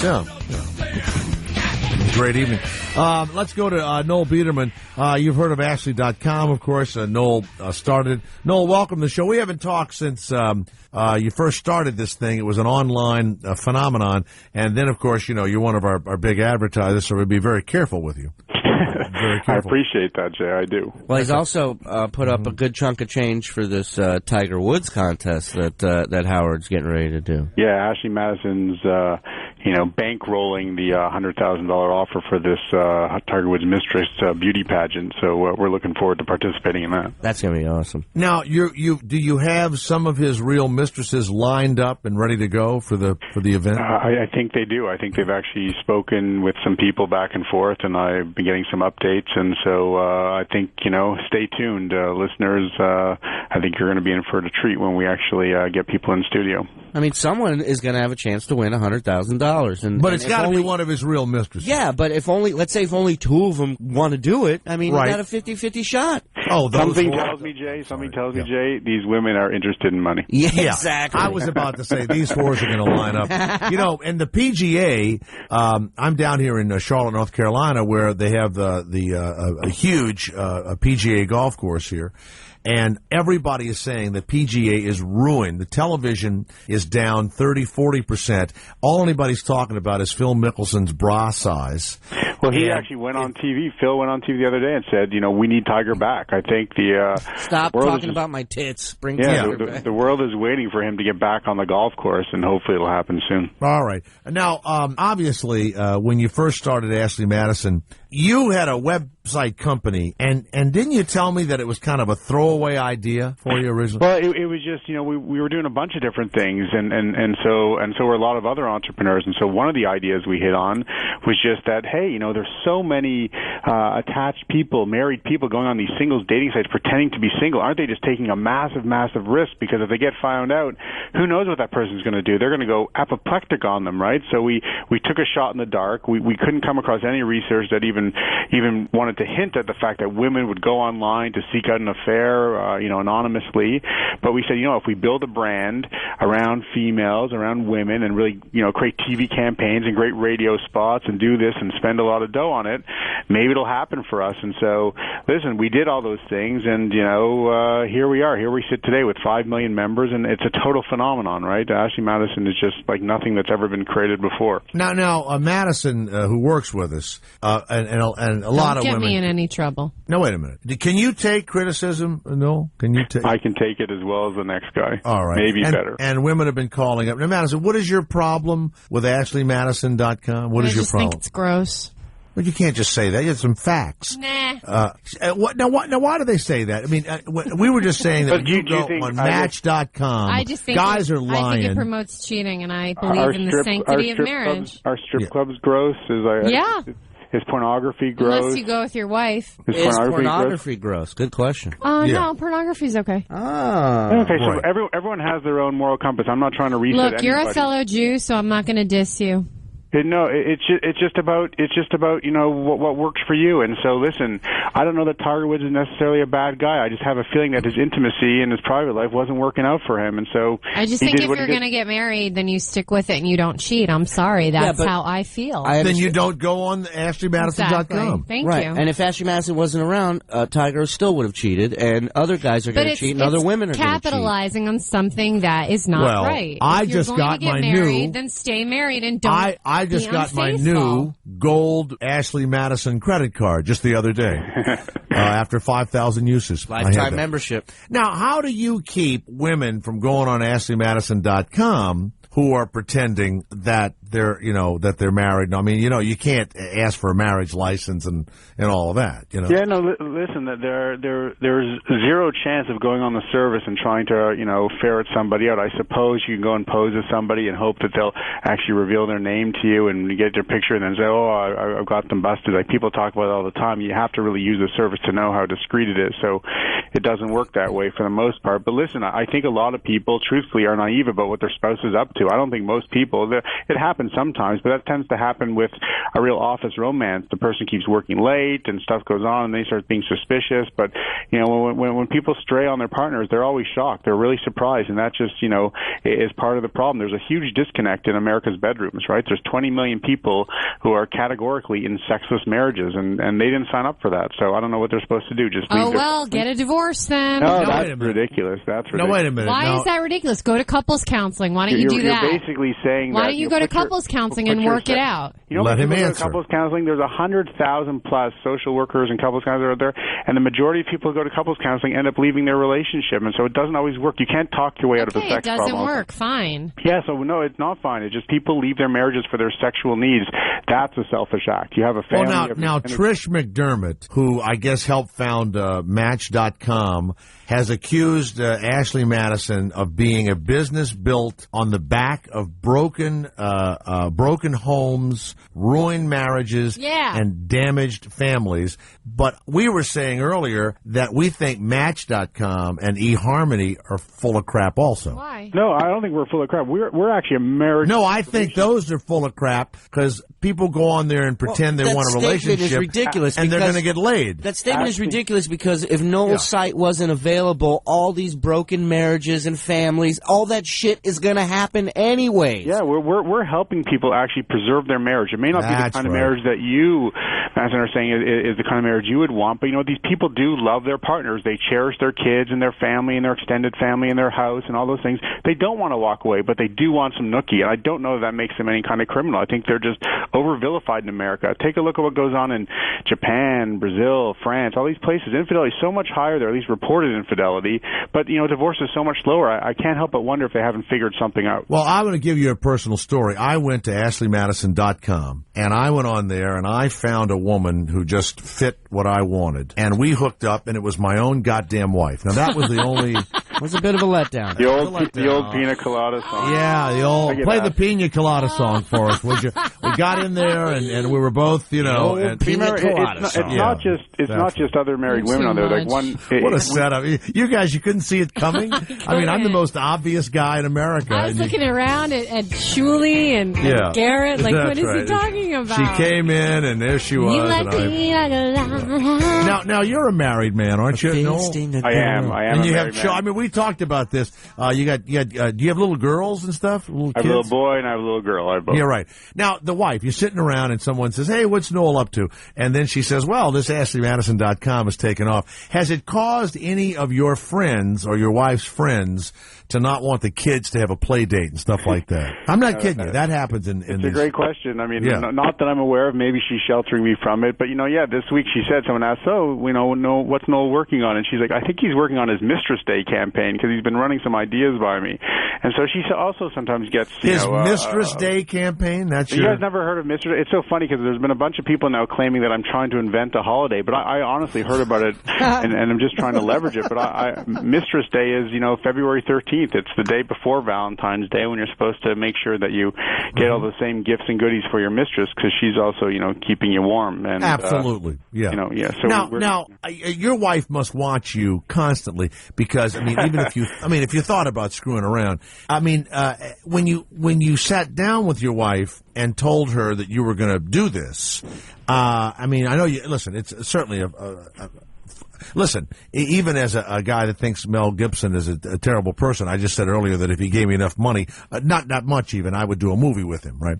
So we all have our price. What was the discussion like with your wife when this thing started taking off? I think it wasn't just with her, right? It was with my parents. It was with my siblings. It was with my friends. I think everybody had to, check in. And then I think everyone drew the distinction between the business I wanted to pursue and the personal life I wanted to lead, which was a married man and a dedicated dad. And so I think everyone's comfortable with that. I think now, the question really is, as I dig deeper and deeper into this, I suppose I've really come to understand that, infidelity is overly maligned and looked and vilified as the problem in America, when I don't think it's that. I think it's kind of the expectation we put around relationships and marriage, and if we could just relax a little bit when it comes to the notions of sex, we might be a happier country. It really is just physical when you get down to it sometimes. Sometimes you're in love, and sometimes you're just, relieving yourself. You're masturbating with a friend. That's what that's pretty accurate. Ira the Weatherman. Hey, Noel Biderman is here. AshleyMadison.com, of course. Are you a part of the Cougar Life thing also? Is that part of your company? Definitely. I met Claudia Oppenkelder, and she came to us and said, "Hey, I got." Did you sleep with her before you started the thing? You and Claudia get together? We did not, but I invested in her and her business notion very heavily, and it's doing wonderfully. It's a great concept, and people love it. And did she do that thing thing in your office where she crossed her legs and stretching you? Little beaver shot? Yeah, all of that stuff. She enticed me with her bod. Yeah. Did you at any point talk to her about maybe changing her last name? Yeah, I can't even pronounce it. I don't even know if I got it right. Like a surgical tool of some sort. Now, you have done two things. One was there was a billboard up in New York, and I believe it showed a hotel room. I've done more than two things, but I'll No, but I mean, this is what I remember. In New York City, where anything goes, there was a billboard up, and it said about the affair and all, and they made you take the billboard down? That was New York City. I think that says a lot because, we were able to run that billboard in L.A. to the point where, an executive at Paramount Pictures even saw it, thought it was hilarious, and then we ended up promoting Ben Stiller's movie at the time, The Heartbreak Kid, right on our homepage. So you saw that's how L.A. embraced, life is short, have an affair. In New York, they threatened to burn it down, and it lasted all of 3 days. So, different story, different town, I suppose. And then in Canada, I guess in Toronto, you wanted to put Ashley Madison ads on the streetcars, right? Yeah. And you were going to also give them a bunch of money and reduce fares and everything else. Well, yeah, what had happened up in Toronto was that, there was another huge fare hike coming, and so we wanted to sponsor the downtown train and call it the Affair Line and wrap the cars in, our life is short, have an affair, and prevent the fare hike. So, in the end, the city council went off the deep end and just said this is never going to happen. Well, you understand that the affair, but the they're affair wrong. line. They're a quasi-government body, and in our opinion, the folks of Toronto would be way better off seeing six simple words than having more money come out of their pockets or see more jobs lost. And so we were trying to argue for a reality versus, just a couple people on a board saying, this is what society's morals dictate. It's just, that's not what the Supreme Court up there says, and I think they got it wrong. And we're going to continue to pursue that. We're not going to give up the fight. But isn't it true of politics and of people's lives in general, and I think it's a good thing, that we all pretty much lie about a lot of stuff because, that's just the way it's all set up. So you've become, this flag bearer for telling the truth about wanting to have, well, not really telling the truth. I mean, you're sneaking around and admitting to yourself that I need to have sex outside of my marriage, but I don't want to get divorced. But the government's never, ever going to allow you to tell the truth about screwing around on your wife. So none of this is ever going to happen, right? No, I think it's just going to take a heck of a lot of time. Other entrepreneurs before me, Larry Flint's and Hugh Hefner's of the world had to fight tooth and nail, including legal battles, to get, a publication to allow some breasts to be seen. And then nowadays we would laugh at that. It's so, it's so mundane. It's so ho-hum. Like nobody even reads those magazines anymore. And that wasn't that long ago. And so right now I'm at the forefront of something really controversial. Ashley Madison's representing this notion of infidelity and the topic of marriage. But when the new census comes out and America actually takes a look in the mirror and realizes that the June and Ward Cleaver 2.4 kids is not the regular family household, it's actually a single parent household, and that 40% of kids are being born to single moms, they're going to take a new look at the institution of marriage and say, okay, if same-sex unions want to join it, if there's open marriages, and if people don't really want to focus on being monogamous, we should just relax a bit. That will happen. It'll just take time. And so you want everybody just to start fucking everybody? It's happening anyways, Jay. It's happening. Well, but I don't want to know about it. I'd be honest with you. If my wife is getting laid, I have to tell you, if my wife's getting laid, I don't want to know about it. I really don't. That's what goes on. I hope I never find out if she's getting laid. But that's what goes on in other cultures. If you go over to, and hang out with some people in France, there's kind of like, affairs happen, whatever, but nobody focuses in on getting every single detail. It's here in America, we make it this, oh my God, this, this is the big catastrophe. But if you actually look at a marriage where infidelity is discovered, the couples tend to stay together more often than not. They use it as, an opportunity to repair their marriage and to figure out what was going wrong. But it doesn't lead to the breakups that people want it to perceive it to be. It's just not the case. You know what I always think when we're having these discussions? You know how you and your wife will be in the car together and you hear something on the radio and one of you is fucking around, But if you cut it off, Shuley, Madison, that suddenly why'd you cut that off? Right. No. So tonight on Cheaters, let's not watch this, honey. Let's just change the channel. So 50% of the people that are listening to us right now, about half of the people who are either with a long-term relationship or married are unhappy. Some huge amount, Noel, are unhappy as they're listening to us right now, right?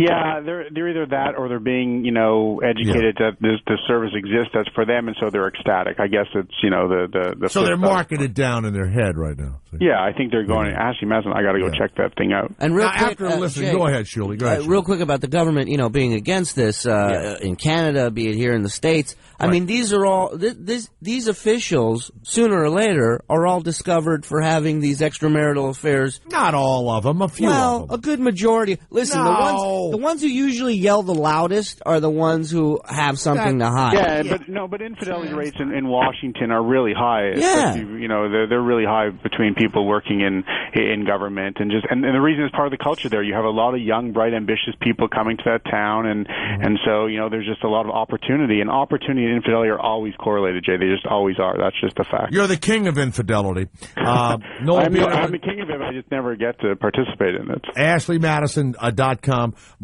Is it Morna from New Jersey? Is that am I saying your name right? Morna. Morna. Yes. Now, are you married, Morna? Yes, we've been married. We got married in 2005. We've been married a few years, and we've been together for about 8 years. So. What would you do if you found out your husband was on AshleyMadison.com and meeting up with another, married woman and having sex with her? I'd ask if she was pretty and if I could join. I see. All right. It doesn't affect your marriage at all when you do the threesomes? No. Do you have kids? Sex is sex. Yes, really? Yes. Sex is sex, and when we're together, when a husband and wife are together, people get married for a variety of reasons. You know that. I mean, we got married. You know why I got married? I had gotten laid enough. I figured, you know what, Madison? I had enough blowjobs. I've said I have had enough of this. No. Okay, Madison, this is for you. Now wait a second. Poontang is a hell of a drug. All right, hold on a minute. Now, Morna, here's the thing. Now, look, no, this is Morna. She's into threesomes. It's an open marriage and everything else. Is that what AshleyMadison.com is for also? Yeah, I got to tell you, Jay, we anticipated most of our market segments, guys really disenfranchised in their relationships, desperate housewives, mistresses. The one group we didn't anticipate having in such high numbers were women. We call them the honeymoon crowd, 1 or 2 years into their marriage, and they're looking for sometimes same-sex relationships with other women. They're looking for, a different guy, and often they're also trying to recalibrate if marriage is even right for them. This generation coming up now, this digital generation, treats sex and believes in it very differently than the generation before it, and that's why I'm very confident that I'm correct. In the book that I wrote, Cheaters Prosper, How Infidelity Will Save the Modern Marriage, all the things I'm talking about, I think are going to come to fruition. I really do. I don't think people are going to focus on monogamy the same way post-2010. Morna, now, you and your husband, have you used AshleyMadison.com? No, we haven't. But I have promoted it to a few of my friends because they're in totally sexless marriages. I mean, I get phone calls and talk. Well, why don't you just send your husband over there to service them? Or invite them over. Yeah. Well, he doesn't need to. Oh, you don't like him to service all of your friends? No, I don't share him with just anybody. Now, are there rules in the threesome? Like, can he go all the way with the chick, or can she only do certain things to him? It's pretty much open. So, like I was saying before, sex is sex, and what we have between each other is different. And so if you're on the if you're on the bed, Madison is promoting just going out and having sex. Right, now you're on the bed. You're on the bed, and there's a guy behind you, and he's banging away. And then your husband is maybe on top of a woman. Do you two ever lock eyes while he's screwing another woman, and you're getting laid, and you say you love each other? Yes. You ever high five? Madison, do you hear that, Madison? They say they love each other while they're banging other people. That's fine. Yeah. You ever high five and stuff? Does he ever? You ever do the knuckle bump? Does he ever say sweet things like, "Her pussy's nowhere near as tight as yours"? All right, you're out of hand.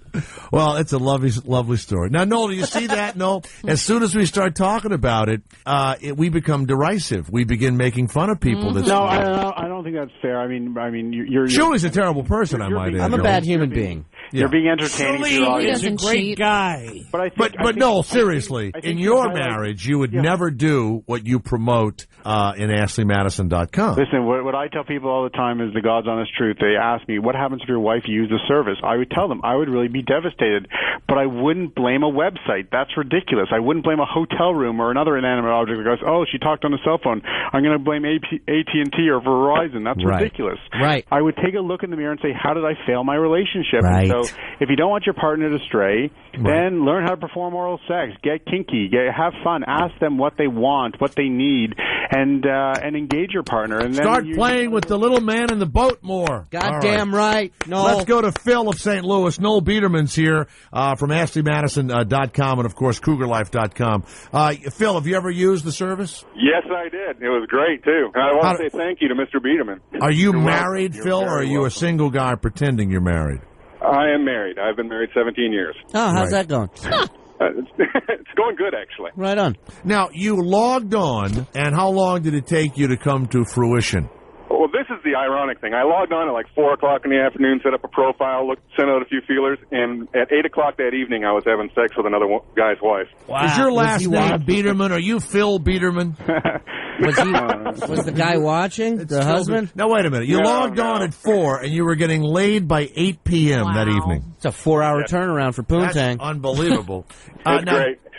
Now, wait a minute. Hold it a second. Phil, are you frightened you're going to fall in love with this married woman? No, not at all. Hey, Phil, scale of 1 to 10. What does she look like?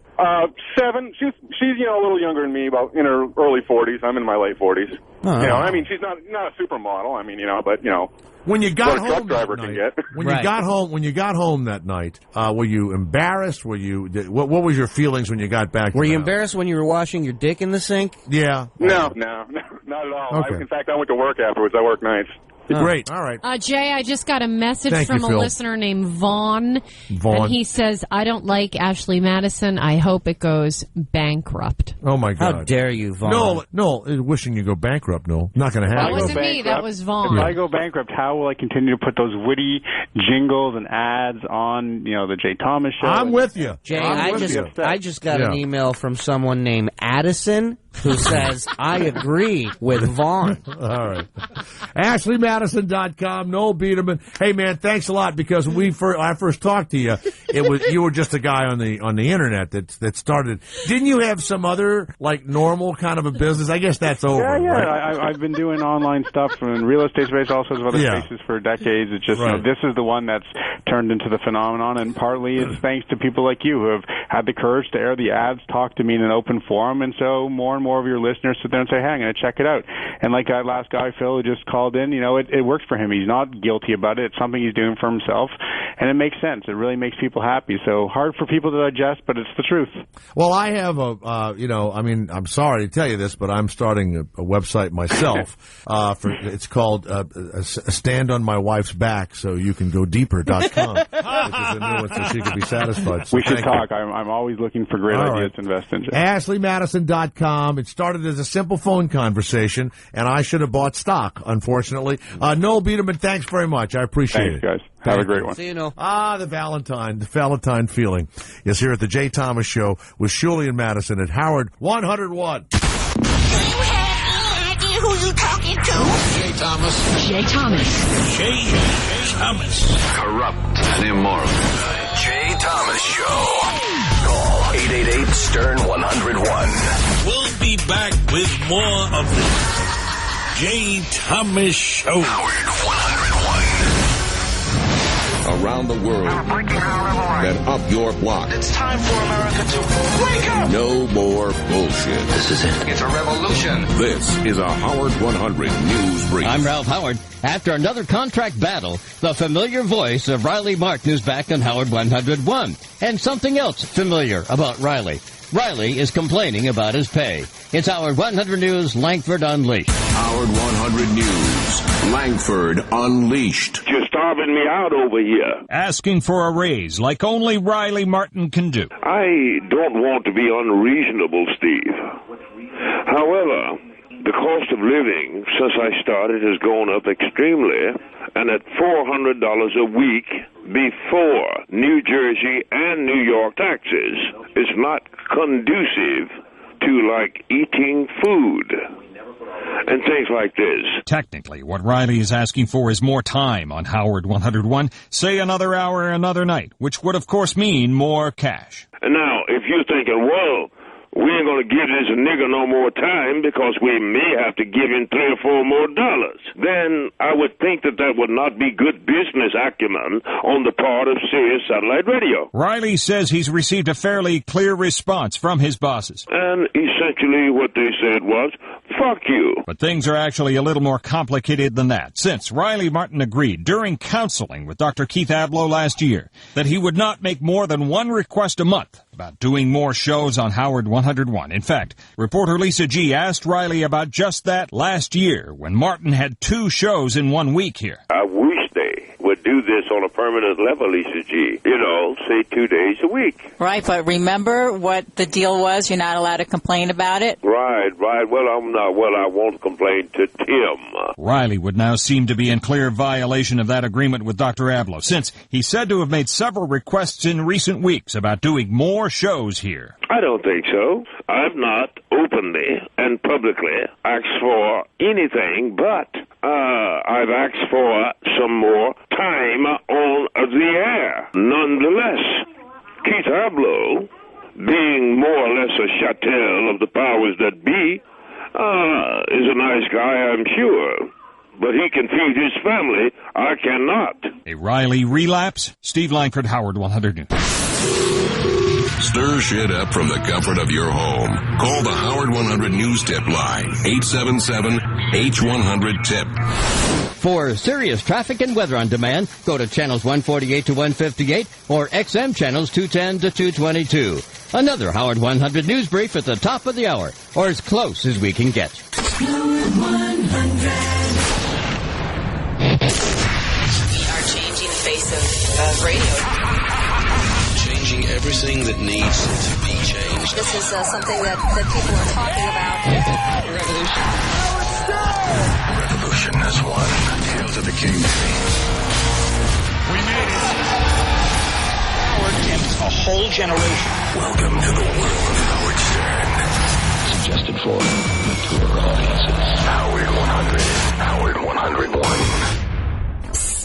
Want to know what all the buzz is about? Be careful. This may excite you.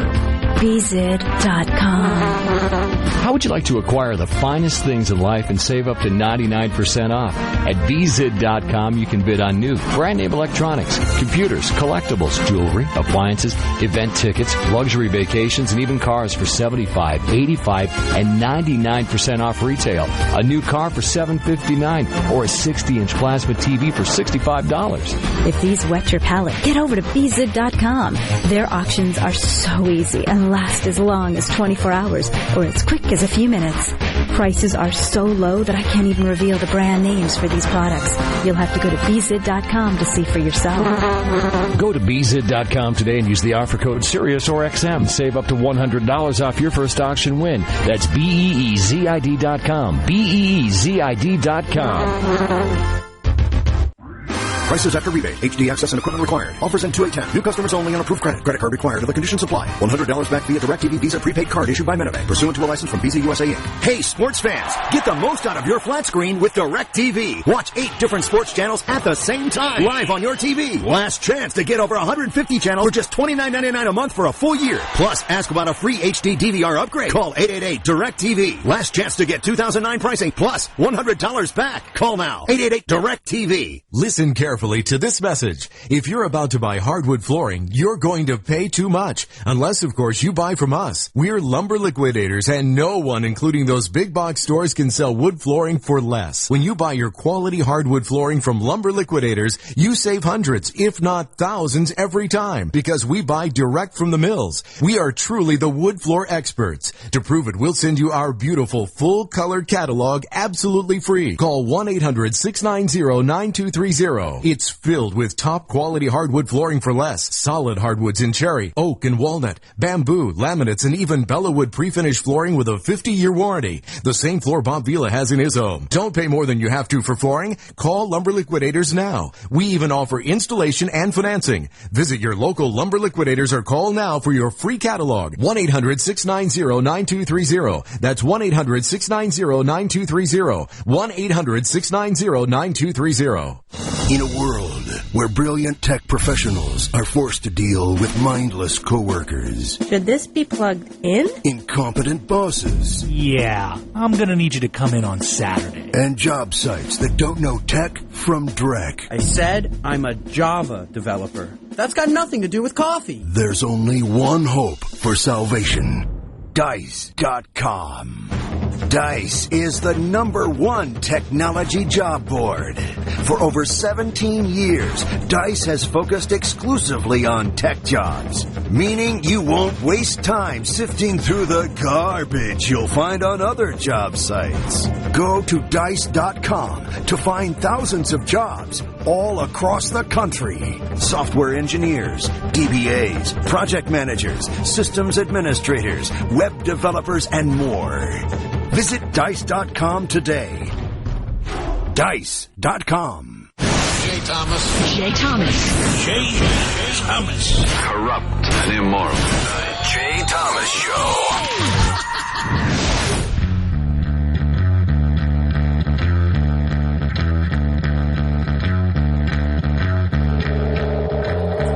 Well, I started off early this morning with the question of the day. Besides the Grammys and the Rock and Roll Hall of Fame and Oscar nominations, what special citation awaits Pete Townsen of The Who when they get... They're not saying Miami, they're saying South Florida. Why?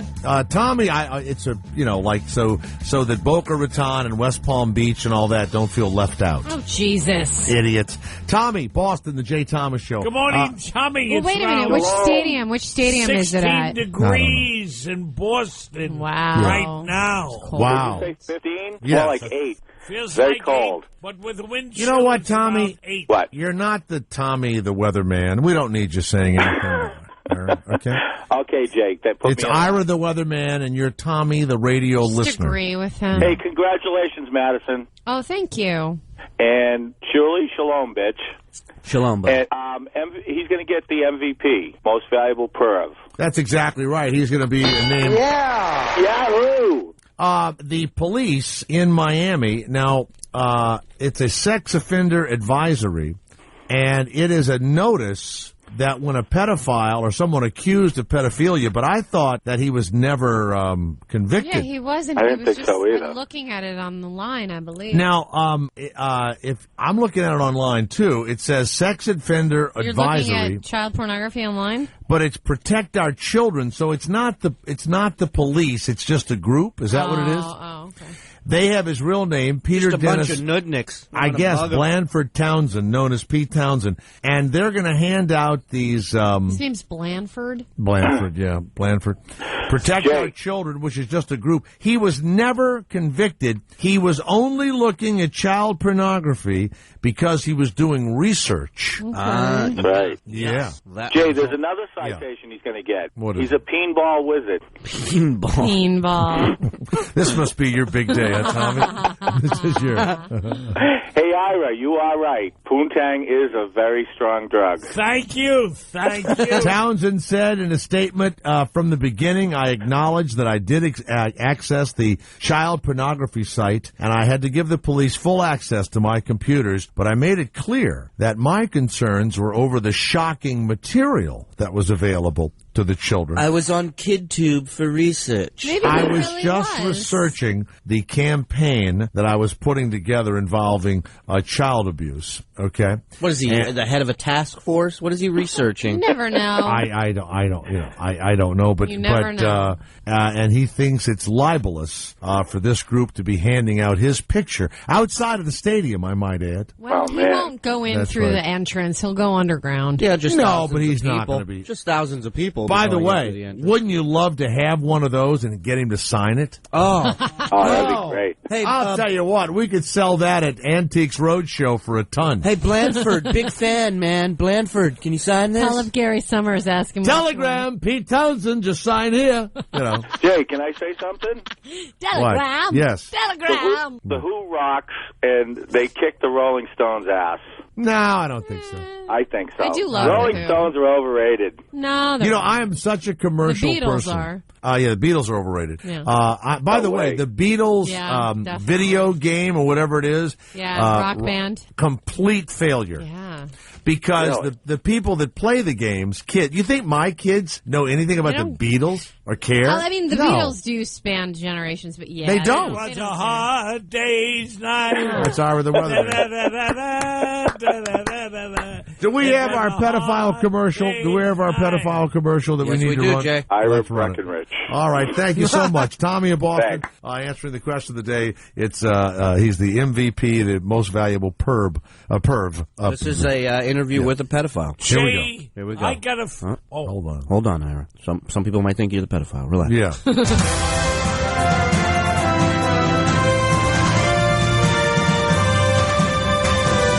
Parents' worst nightmare, of course, is that their child falls victim to a sexual predator. But it's hard to know how to keep your kids safe. Yeah, it is. But today we're going to get some insider tips from a child safety expert and ex-pedophile, Terry Parker. Welcome to the show, Hi, Terry. Jim and Tracy. Thanks for having me. Well, thank you for being here. Now, Terry actually kidnapped and sexually molested children for over 20 years, and he was eventually convicted of 13 counts of sexual assault against minors. Yes, well, that's all behind me now. I don't do that sort of thing anymore. Now, Terry, you say first off that a lot of the conventional wisdom we all know about how to protect our children from predators is actually wrong. Yes, for instance, a lot of people tell their kids don't talk to strangers. I tell my kids that all the time. Yeah. Right. When a pedophile is looking for a little boy or girl to take, he's not interested in having a conversation with them. He simply wants their small body pressed against his. So he's going to abduct them whether they talk to him or not. Yeah, you don't have to lure them into a car. You simply take the child where you want them. Their bodies are so light. But you do recommend that parents try to make their children less attractive to pedophiles, right? Right. Clothing is a huge factor. If you put a girl in a sundress and French braids in front of the average pedophile, he's going to get an erection that'll rip his bike shorts. Well, that's good to know. Yes, it is. So what should parents do? Dress them in dirty clothing, mess up their hair. Still, this will only deter about 90% of all pedophiles. You know, personally, I prefer a kid that looks a little rough and tumble. Before we go, I have to discuss the situation that no one wants to face. Your child is abducted. There's no ransom note, so you know the motive isn't money, it's sex. And how can a parent hope to get their child back? First of all, he or she won't be a child anymore. No? Any childhood innocence will have been stripped away the moment the pedophile's sweaty arm goes down your kid's pants. Your child's best bet is to grab a sharp object to stab at the man with, like a pencil, which is actually how I got this. Ooh, got a scar. Not that one, no. Well, Terry, thank you so much for being with us this morning and opening our eyes to this situation. And if we can just protect one child out there from people like you, we will have done our job. I'm glad to help. Yeah. Thanks, Terry. Okay. All right, there you go. By the way, written by Mel Gibson. That fabulous bit. Okay, Ira the Weatherman, please give us. I'm in Charlotte, North Carolina. What's the weather here in Charlotte, North Carolina for the weekend? Well, golfing weather? Is it? It's gonna be golfing weather. Oh, it is. Yes, but right around your way right now, Jay. Yes.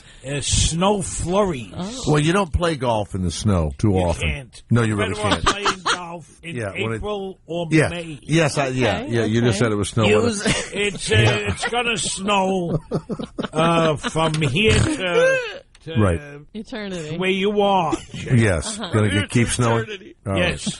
And by the way, very, very cold weather. It's around 17 degrees in New York City. It's going up to around 26 degrees. Then we're going to have around 18 degrees tonight, and tomorrow around 27 degrees. What about next week? Fair, beautiful. I feel like I'm playing bingo. All right, next week. Next week. Football game. It's going to be around 84 degrees. Oh. You're right. Beautiful skies. That's our week. That's the 14-week weather forecast. Jay, I want to get out, get well wishes to baby Eleanor. from the 7 Seas. Baby's 33 years old. I hope special services. I hope special services doesn't take that kid away. And Mr. Angelo also. Yes. All right. Developed Who names the a baby bad Eleanor? cold. I don't know. Everybody from the 7 Seas. It's a modern name. By the way, does she wear like a little? What are those little scarves on their head? I want to say hello to baby Gertrude. You know, like in Albania, the women wear those little things on their heads. Somebody named Eleanor. Babushka. Yeah. Now, do we have? Where do we have the local weatherman? I got baby Eleanor a SpongeBob babushka. Now, don't we have a local weatherman? This is real, where he somehow equates the inches of snow with his penis. Garrett, do we have that guy? Where is he from? It's not those nuts. Boston. Channel 7 in Boston. I don't know if it's is that ABC? That's huge. I would assume so. Let's listen to the penile weatherman. Just double click. What does he do? There we go. Listen. In town now, our wind chill factor about 23, humidity 85%, a north wind at 13 miles an hour. Picking up some snow, are we? Yes, we are. In Princeton, we picked up 9 inches of snow. Bill Ricca had 7, the biggest amount that I could find, almost as big as me. About 9 inches. Bill Ricca 7, and in Stoneham we had 6. Wow. What is that? What was that? Oh my God.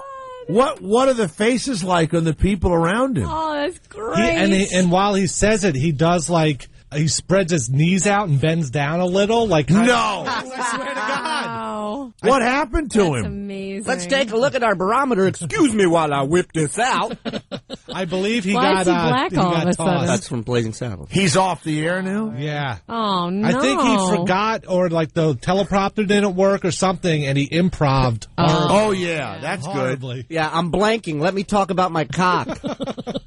Smart move. Can I hear that again? Yeah, I want to hear it again too. Now wait. Do you know what? If you live in the Boston area, or somebody needs to give me this guy's name. We got to get him on. Poor bastard. You think it was the guy that stalked me last year? The same. I don't think so. So this is a major. It's big market stuff. Was it? I don't want to say it's a channel that it's not. 9 inches of snow, a lot of shoveling. That's the guy from. Does it say what channel it is, Garrett? All right, we got to find out. It could be the guy from Connecticut. We do not know if it's Channel 7, so we don't want everybody all, up in arms. While we think about it, let's hear it again, shall we? Yeah, we got to hear it one more time, Garrett. In town now, our wind chill factor about 23, humidity 85%, a north wind at 13 miles an hour. Picking up some snow, are we? Yes, we are. In Princeton, we picked up 9 inches of snow. Bill Ricca had 7, the biggest amount that I could find, almost as big as me. About 9 inches. Bill Ricca 7, and in Stoneham we had 6. He had that line in his head. You could hear him laughing at himself. Oh, yeah. On the video, it says Channel 7 weather, and it's weather for Boston and Worcester. Wow. Yeah. Doesn't give his name. No. What an idiot. You're going to be shoveling about 9 inches. Here's 9 inches you can't shovel. My cock. That might be the stalker that was... No, it isn't. Would you stop giving him ideas? Sure, no, it was not the same guy. Good God. Would you stop And it? his was definitely not It 9 is inches.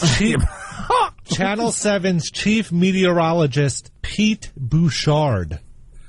And what's happened to Pete? Bouchard. Is Pete Bouchard... You know where Pete is right now? The 7 Seas. With baby Eleanor. He was the baby Eleanor right now.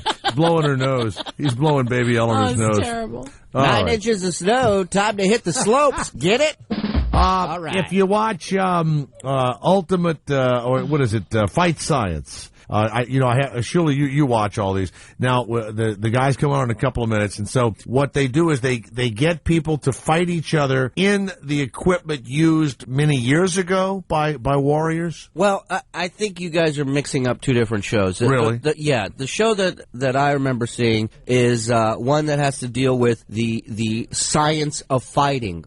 Basically, where on a person's body do you punch them to knock them out? How much force does Chuck Liddell have in a punch? MMA guy. No, that's not this. It is this. It is? It is. Like, no, he talks about these weapons. Maybe they're going on to weapons now, but the season that I watched, it was all like fighting. They did jujitsu stuff. They did punching and kicking. Yeah, this one there's like a sniper, and they challenge him to shoot between his heartbeats, and they right. And then they did stuff with like Navy SEAL, like they had a Navy SEAL sit in a thing of ice water for. Same with this one, yeah. Right. They make the sniper really cold. Yeah. What does that do when he's really cold? They just gauge their heart and how did these shows get made? And, I don't understand. Stoner. Well, I can't even decipher which show this is yet. So we'll find out in a moment. It's the Jay Thomas Show with Shuley and Madison. It's not so cold.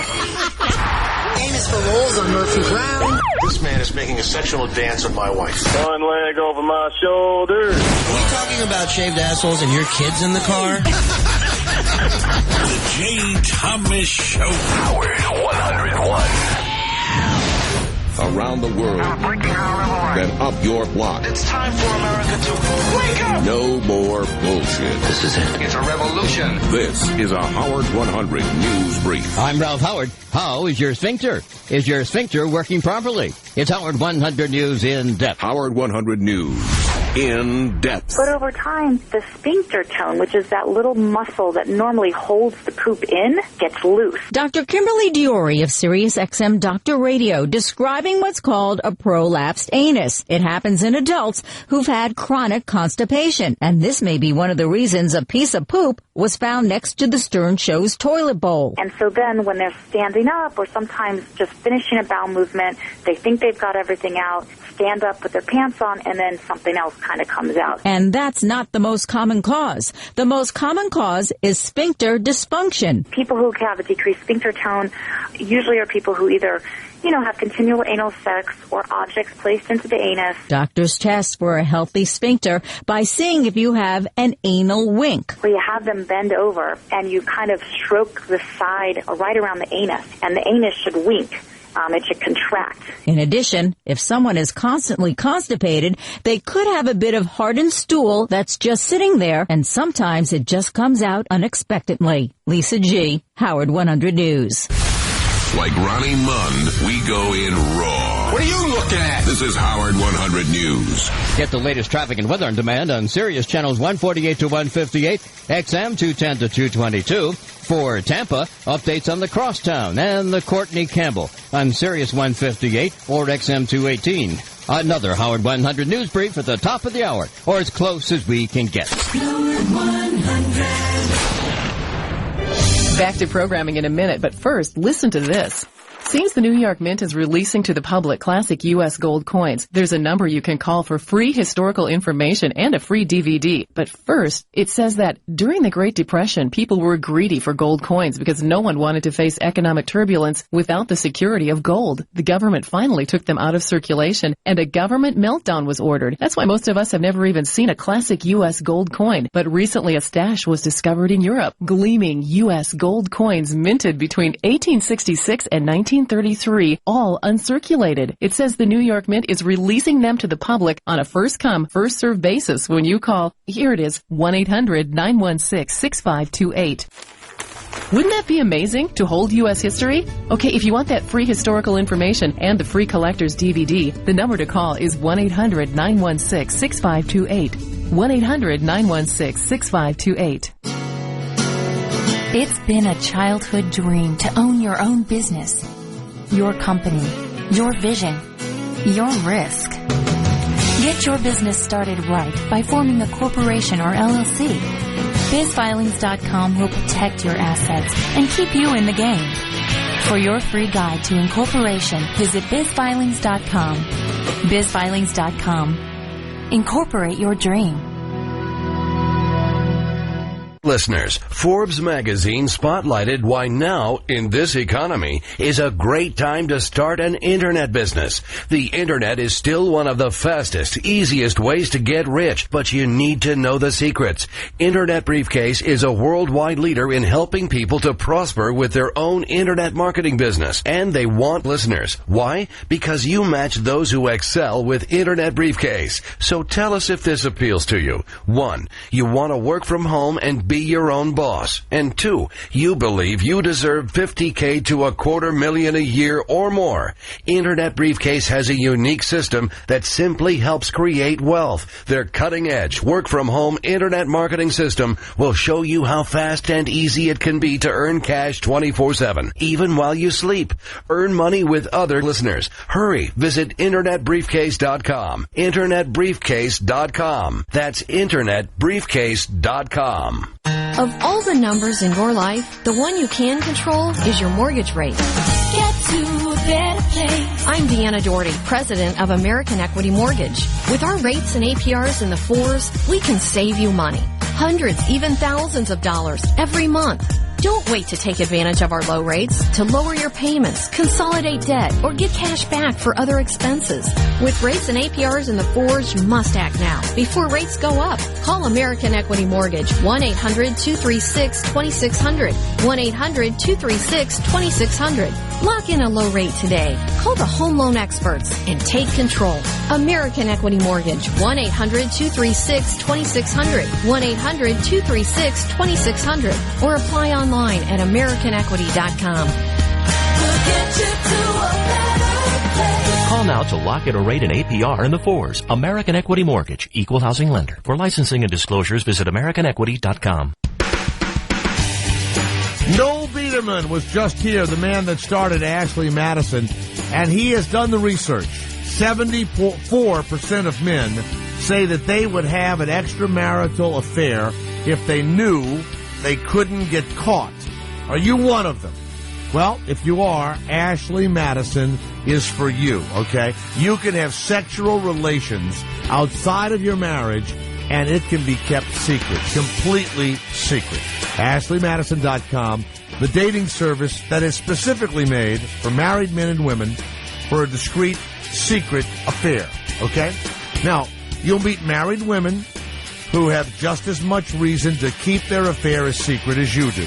Over 5 million members, so you can believe Ashley Madison is the fastest-growing dating service in America. It's 100% secure, completely anonymous, free to join. You're looking for sex? Yeah. You're not getting it at home? Yeah. Don't sleep with a single woman who could cause you nothing but trouble. Date a married woman who has just as much reason to keep it, who has just as much of a reason to keep it as secret as you do. Try it today, absolutely free. AshleyMadison.com, the only place that you can be sure to have a discreet affair. Julie, Madison, and Jay Thomas. The Jay Thomas Show. Howard 101.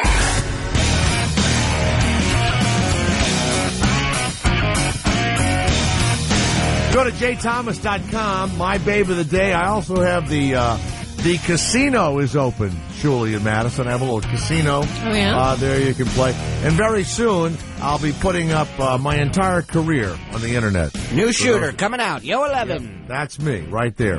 I have, when I'm not on the air, I deal roulette. Right. No more bets. Yeah, thank you very much. No more bets. Russ Piggott, am I saying your name right? Piggott, P-I-G-G-O-T-T. Good morning, Russ. That's our weatherman. How are you? Russ, where are you right now? I'm in Fresno, California. The weatherman, what's the weather in Fresno for Russ? It's around 50 degrees in California right now. There you go. Russ, take no need to confirm. 58 degrees today. Just agree. Yeah. Don't worry, Russ, if that has nothing to do with reality. Now, Russ, you're going to be on National Geographic, I guess, Monday night, and this is Fight Science. Now, you're not the host of the show. They're featuring you. You're a special ops guy? That's correct. I'm not the host of the show, but I am a F-16 fighter pilot. And what they did on Fight Science was take the ultimate soldiers from each branch of service, and they're highlighting their specialties, what make them good at what they do. So they've got a Navy SEAL, an Army Ranger, a Marine sniper, and then, of course, me, the F-16 Air Force fighter pilot. So they dive into what makes us good at what we do and try to test our limits. Now, if I was an F-16 fighter pilot, there would not be a moment of conversation that doesn't pass that I would not bring it up to people. Okay, I would. I don't care where I was sitting or what I was doing. It'd be like, "Good morning, Jay. It's a rough morning. I'm an F-16 fighter pilot. God, I was just in the F-16 a few minutes ago. It's like being a doctor, or it's like being a sniper, or it's like being a Navy SEAL or whatever. You must have, I'm sorry. You have to have a huge ego to want to be an F-16 pilot because you are death from above. That's what you are, aren't you? You are death from above. Yeah, I don't know whether You're like God. They're down there running around like little ants, and you mow them down. Well, it's not quite like that, but Really? I don't know whether I have a huge ego or not. But no, I think that's a good thing. Look, all this you definitely have to have an ego. You betcha. To some extent, to have the confidence to accomplish the goals that death from above. That's what you are. Now, have you fought in Iraq or Afghanistan? I have. I was actually on the very first night of Operation Iraqi Freedom, and what we did was we were stationed in Kuwait doing Operation Southern Watch, where we were patrolling the no-fly zone. Yeah. And so when we transitioned to the full-scale war, I flew on the first night of the war, and we went after some of the high-value targets that were identified in Iraq. So you put the helmet on, got inside of your friggin' F-16, and took off. And do you press a button and the missiles? Is it like the movies and the damn missiles go and like you watch Top Gun? God. Similar to Top Gun. Were you yelling and screaming inside of the cockpit? I'd have been going nuts. No, all you are is focused on the task at hand and focused on the job you're supposed to do. And so that's kind of one of the things that Fight Science on the National Geographic Channel displays is no matter what adversity I may overcome or I may see in the air, I'm going to focus as much as possible and get the job done, whether that's flying the airplane or employing my weapons or supporting the troops on the ground. So it's a really neat thing that they've done to kind of get into the minds and bodies of guys on the TV show and see what makes us good at what we do. So we're not up there screaming in the cockpit. We don't have pictures of our wives and families on our dashboard. We're all professionals and getting the job done. Do you have one of those, like in all the war movies, before you get in the plane, there's like a naked girl and you kiss and you pat her ass before you go out to the jet? Do you do that? No, that's definitely a folklore of the old movies. You don't do that either? Everybody has their... You're ruining this for me. You're ruining it all for me right now. Do you think maybe a guy with a ego like mine and the way I'm feeling, would they have drummed me out, do you think?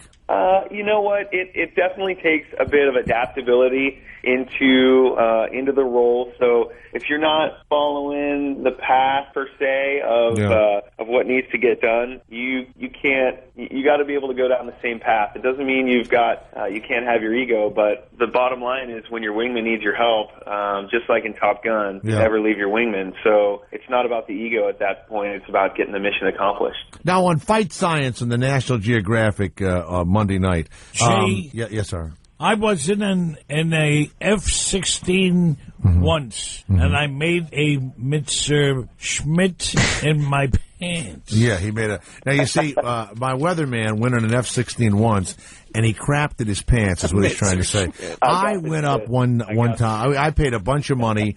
I went to this air show. They took me up in the jet, and I vomited.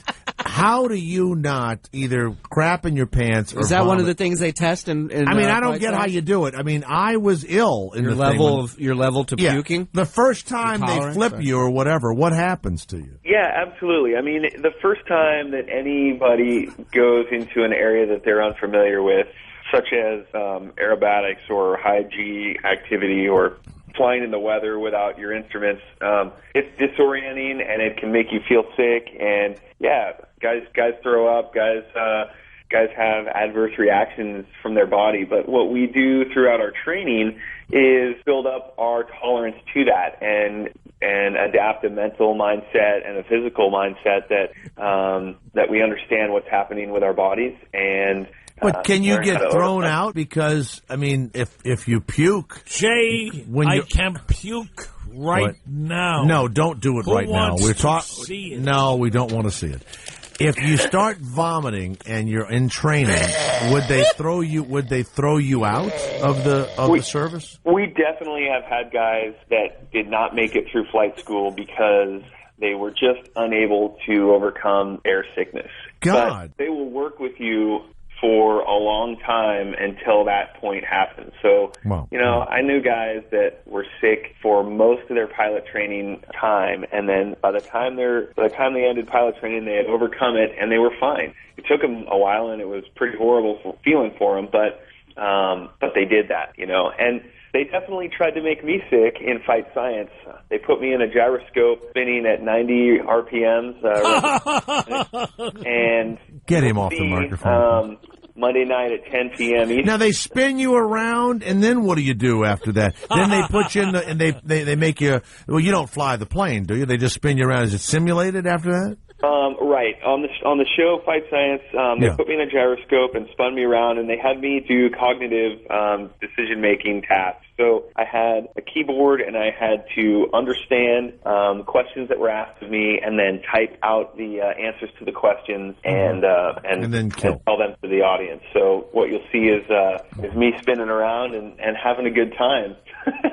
Now, have you seen that commercial where the guy's in the paintball fight, and then he calls in an airplane, they drops a giant paintball. It's a beer commercial on top of the guy.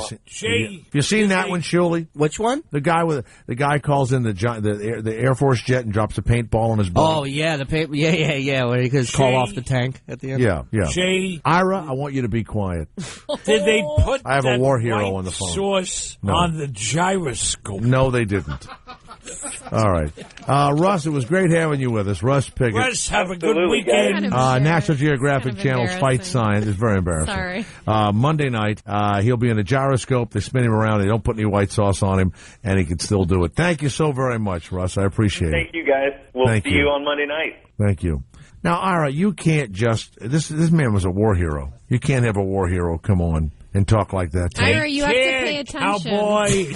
What? What did you say? What? Take care, cowboy. That's what you said. You said that you were in an F-16 and you made a Messerschmitt in your pants? That's right, Jay. Shirley, you need to have him practice first. Take him in the hall. I like the unpracticed version better. He made a Messerschmitt in his pants. And now he's asleep. Well, it's a lot of work. I personally like the white sauce on the gyroscope line myself. No, you know what is amazing? Is these guys come on, these soldiers. They don't ever.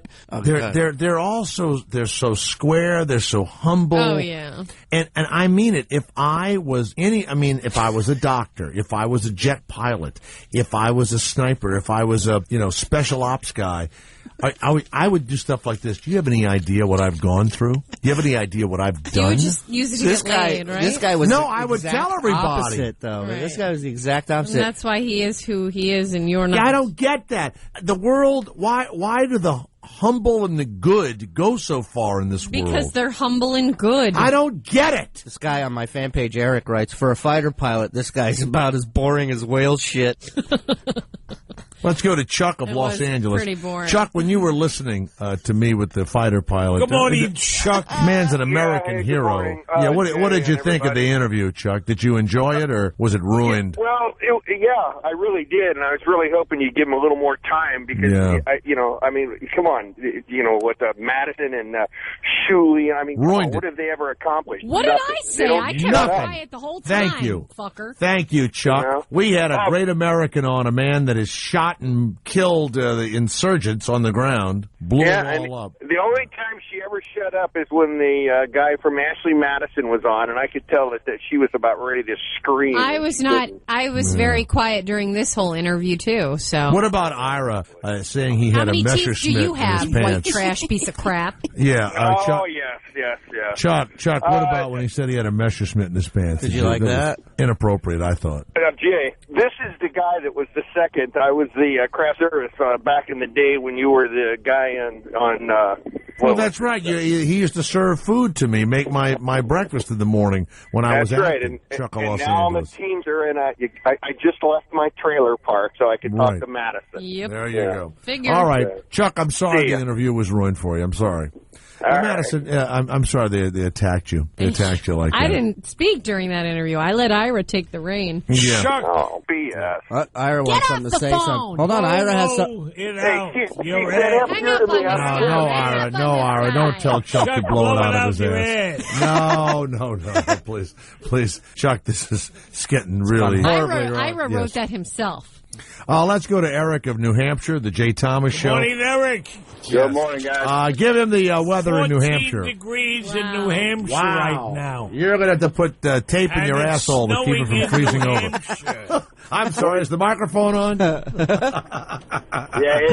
cold. It's like 24 degrees below zero with the wind chill right now. That's right. By the way, Ira, what is wind chill? What is the wind chill factor? Well, it's very, very windy, Jay. Yes, yeah. We have a wind chill factor to 2 degrees. What does that mean? When it's around 15 degrees. Right. Well, what does it mean? What is wind chill? He's telling you. It's the wind. What's that? The chill of the wind? The wind. The chill of the Put wind. him on the microphone. It's the wind, you bitch. No, you know what? When I don't want to hear him, he's off mic. Now when I want to hear him.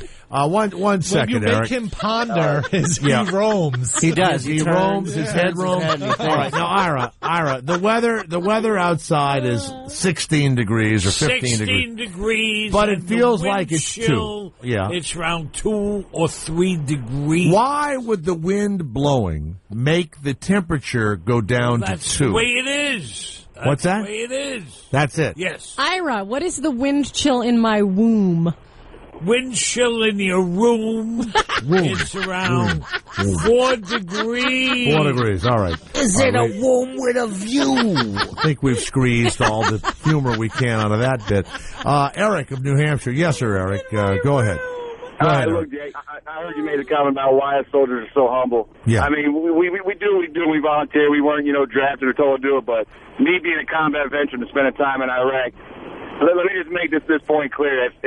And what I do is infantry man. I'm, boots to the ground guy. So things we see, we don't talk about unless it's with another guy that's been there and done that with us. And if you got one of these assholes that are sitting in a bar telling you stories about how many people they killed or what they did, they're full of shit. Now, wait a minute. If I had gone to war, if I was a pilot or a soldier or whatever, I'm telling you right now, I would be in the bar and I would say, I got my knife out and I stabbed him, and I'm sorry. I would tell exactly what happened. That's your you wouldn't be that person. Right, that's your mentality because you haven't faced any of that. Like, my dad fought in wars in Israel, and he doesn't talk about it. In fact, I remember one time Saving Private Ryan came on, and the whole opening scene, that 30 minutes of them landing on the beach, he walked out 5 minutes into it. He couldn't watch it. He left the room. I think that's my father was, in World War II. Right. And he doesn't talk about any of it either. Yeah. Although he never left Hoboken. I think there's something very weird and I think there's something very weird about someone who brags about something like that. Not one Nazi crossed the Hudson River while her dad was there. So now, Eric, have you ever killed a man with your bare hands? Only on myself, I had to... Get him off the mic now, the big mouth nut. I didn't hear your answer. Have you ever killed a man with your bare hands? No. They teach us to do that, but we don't do that, and it's not the fact that we're humble. It's just there's some things you want to remember, and there's some things you don't. And when you do have the stories, you talk with your buddies.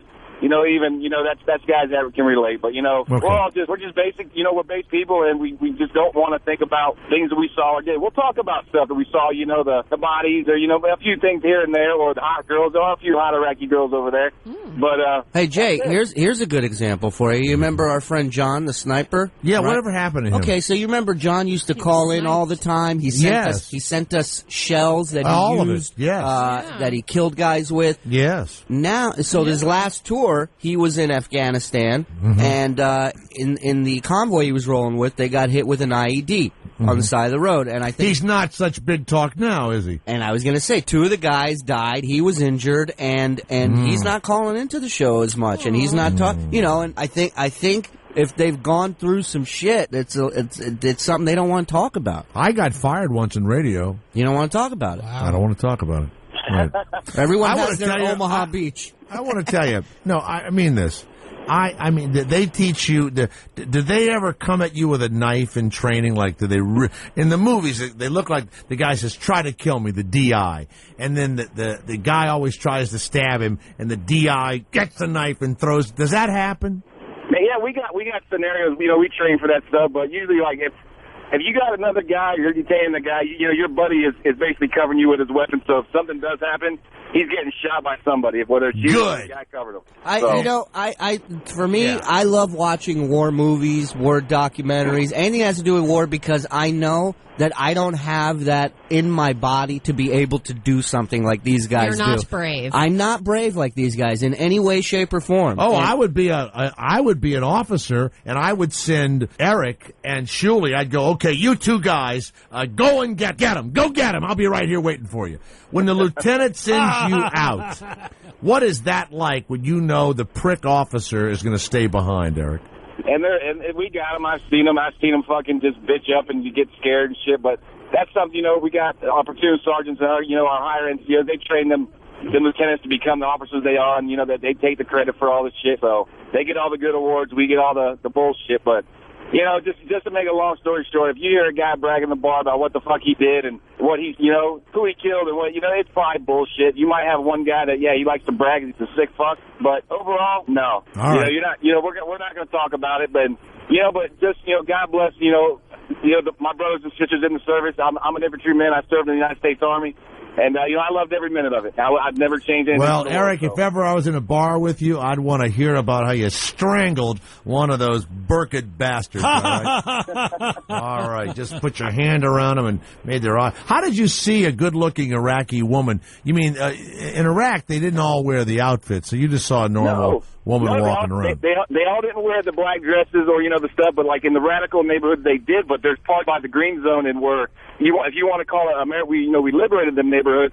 The girls actually wear, we call them like the J-Lo glasses. They wear the nice glasses, and they're beautiful girls when they're young, but when they hit like 25, 30, they turn to shit. What happens to them? The sun.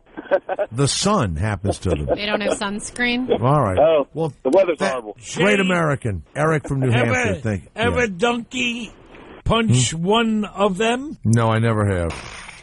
Would you have him? I'm going to war, Jay. You are? I'm fighting the slot machines in Yonkers. All right. Stay where you are. The Rad Girls, Ramona, Darling, and is it Munchie? Munchie.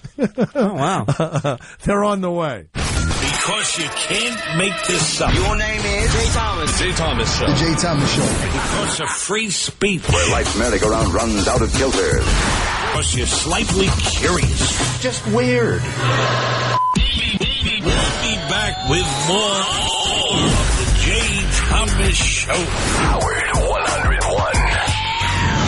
Around the world, then up your block. It's time for America to wake up! No more bullshit. This is it. It's a revolution. This is a Howard 100 News Brief. I'm Ralph Howard. It's come to this. Jay Leno goes on Oprah. It's Howard 100 News Spotlight. Howard 100 News Spotlight. If Jay Leno had any brains at all, he never would have gone on Oprah. The TV queen succeeding in getting the Nixon of late night to expose himself in ways he never has. Oprah asking Leno about Conan O'Brien's decision to leave NBC rather than move The Tonight Show to midnight because it would be destructive to the franchise. Leno responding with such class. If you look at where O'Brien's Tonight Show ratings were, it was already destructive to the franchise. And Oprah telling Leno the jokes about David Letterman's infidelity were beneath him. Little Jay responding, I had a cheap shot thrown at me, I threw one cheap shot back. So, one cheap shot deserves another, Oprah says. Yeah, it's okay, Leno says. Jay also complaining about getting sucker punched by Jimmy Kimmel on Leno's own show during that great segment Kimmel unleashed on Jay a couple of weeks ago. Leno maintaining he's not complaining, in spite of the fact that he just did. And Leno blaming NBC, telling Oprah the network could not have handled this worse. And as for being a man and picking up the phone and calling Conan O'Brien, Jay Leno saying he didn't think it would be appropriate. Let things things cool down, he says, and maybe we'll talk. Jay Leno just doesn't get it and never will. Steve Langford, Howard 100 News. If you're full of shit, we'll sniff you out. This is Howard 100 News. For updates on traffic and weather on demand, go to Sirius 148 to 158, XM traffic and weather on channels 210 to 222. For Philadelphia, updates on I-95, the Ben Franklin and Walt Whitman at Sirius 149 or XM 210. Another Howard 100 News Brief at the top of the hour, or as close as we can get. Howard 100. Yo, it's Pharrell tonight at 8 East. It's a pain-free Friday. We're doling out minutes on the mahogany. We got a lot of action. How does 12 NBA games sound? Lakers, Sixers from Philadelphia. Tons of great games. Hockey as well. 6 on Friday. Leafs, Devils, Panthers, Caps, Bruins, Sabres, Reds, Red Wings. Boy, Detroit is just sucking. Ducks, Lightning. Tampa's won 3 in a row. They're getting hot. Avalanche, Stars as well. 9 college basketball games. Number 18, Butler's in action. We'll talk Super Bowl as well. Pharrell Show, pain-free style. 80s, Howard 101. Check it out. Health, security, and finances. Who knows what 2010 will bring? So, while so much feels out of control, LegalZoom wants to help you protect your family and yourself. Wills, trusts, power of attorney, and corporations, LLCs, and patents are smart ways to protect yourself, family, and business in 2010 at a fraction of what you'd expect to pay. LegalZoom isn't a law firm. They provide self-help services at your specific direction. And for more savings, enter SiriusXM in the referral box at checkout. That's LegalZoom.com. Homeowners, you want your home to be secure, but can you afford the cost of a home security system? Now you can, with a free security system monitored by ADT, the leader in home security. Pick up your phone now and get free hardware, a free keychain remote, free medical and fire alert, and free activation. It's an $850 value. Just call Protect Your Home, your authorized ADT dealer, at 1-877-234-1488. The system is free with 24-hour protection from ADT. So call now, 1-877-234-1488. That's 1-877-234-1488. $99 installation fee and 36-month monitoring agreement at $35.99 per month. $1,295.64 total commitment. Payment by credit card or electronic bank account charge. For new homeowners, customers with satisfactory credit only. Permit fees may be required. Certain restrictions may apply. Cannot be combined with any other offer. Protect your home. Call 1-877-234-1488. With the recession ending, if you've been putting off building your business, now is the time to act. General Steel will meet or beat any price on a pre-engineered steel building of the same size and specifications. But you need to act now before steel prices go up. So call us today for free information. 800-614-7180. 800-614-7180. 800-614-7180.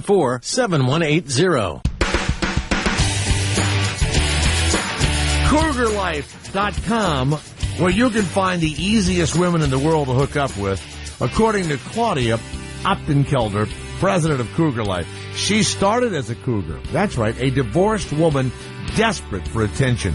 A single mom tired of sitting at home. A sexy single just like you. She was in her sexual prime, and she wanted sex. That's right. She wanted a whole mate, not a soul mate. That's right. According to the New York Times, this new generation of cougars are flocking to CougarLife.com. Don't waste another night at a bar. Check out CougarLife.com. Meet women who are desperate for attention. After all, you've all fantasized about being with a MILF. That's right. It's every guy's dream.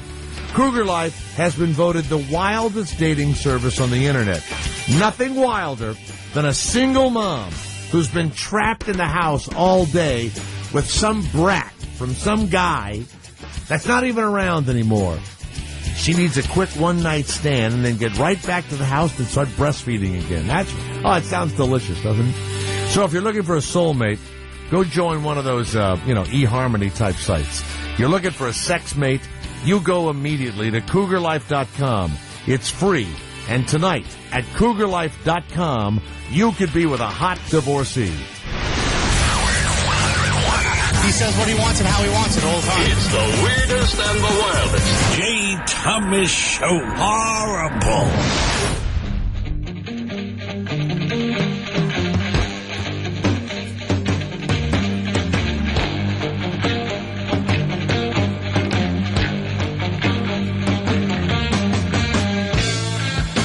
From Rad Girls, go to Rad Girls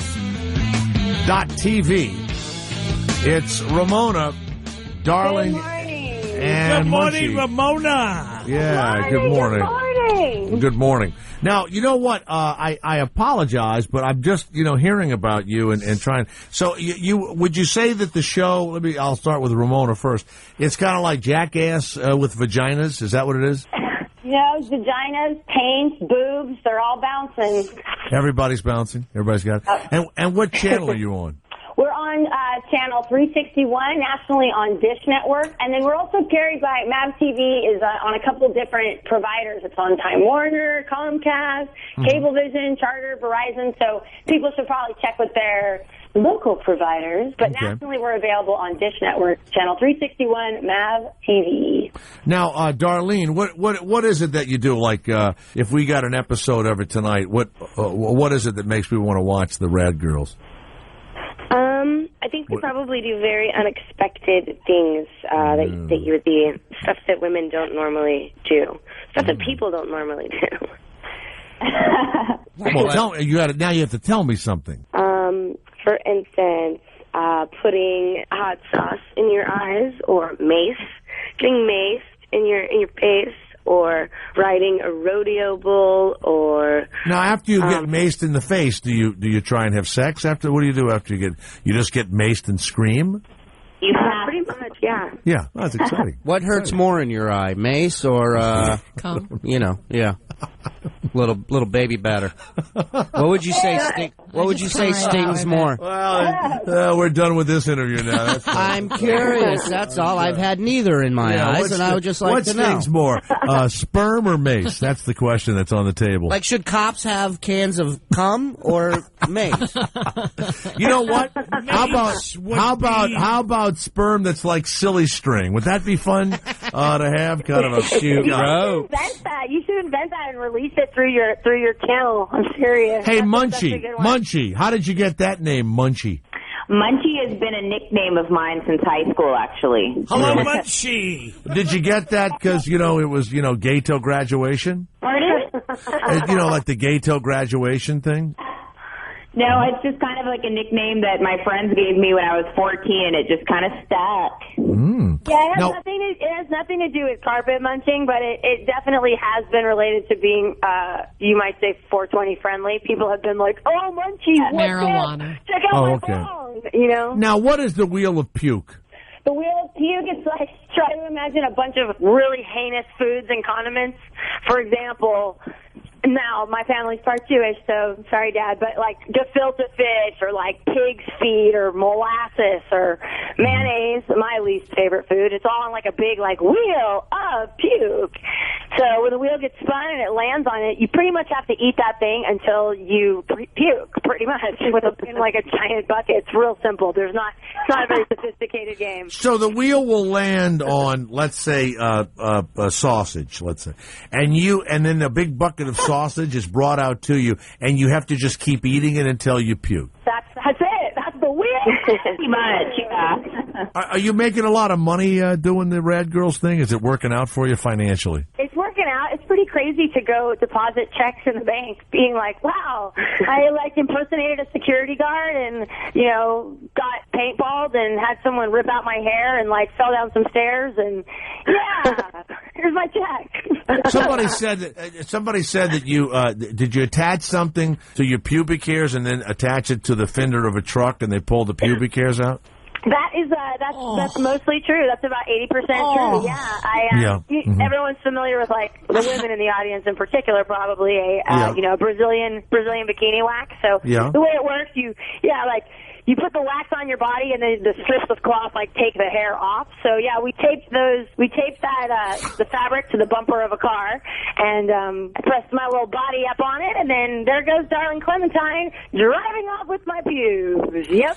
And her skin. Jay. Yes, Sarah. This is for the Rad Girls. Yes, go ahead. What won't you gals put in your mouth? What won't you? Good question. Yeah, what won't you put in your mouth? Yeah, what won't you? Don't ask Munchie. Munchie will put anything in her mouth. Yeah. Munchie. Ever put matzo balls in your mouth? So good. So good. I've had bull balls in my mouth. Wow. You had bull ball? Now, wait a minute. Now, doesn't the bull kick? Wait a second. They brought you out a big plate of bull balls, and you started eating on the bull balls. I've eaten camel penis, and bull balls, actually. Who's this, Munchie? Pardon? Munchie, yeah. You're the eater of those things, and so give me the channels again, because I'm looking here and trying to. Is it on what cable network is it on? Well, it's the channel. The network is MAV TV, like Maverick, MAV Right. TV. Right. MAV TV is available nationally on Dish Network, which is channel 361. Right. And then also on providers, Time Warner, Comcast, Cablevision, Charter, Verizon. Okay. Oh, I got Cablevision. All right, well, there you go. We're in. Ever nibble on camel toe? Camel Wang. Yeah. All right. We currently have The fabulous Rad Girls. Go to radgirls.tv or MAV Where do you TV. gals live, may I please ask? He's going to come over. Wait, I'm sorry.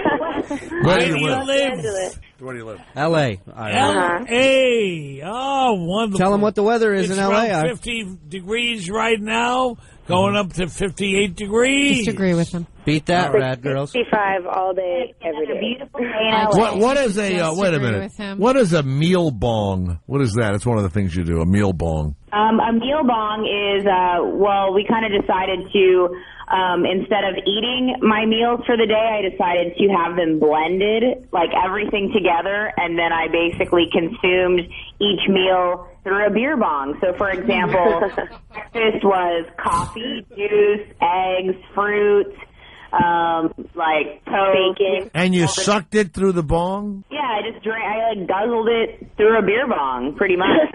So do you envision guys? You envision guys watching you, eat disgusting foods and masturbating, because it's kind of got to be like a freaky group of fans you have.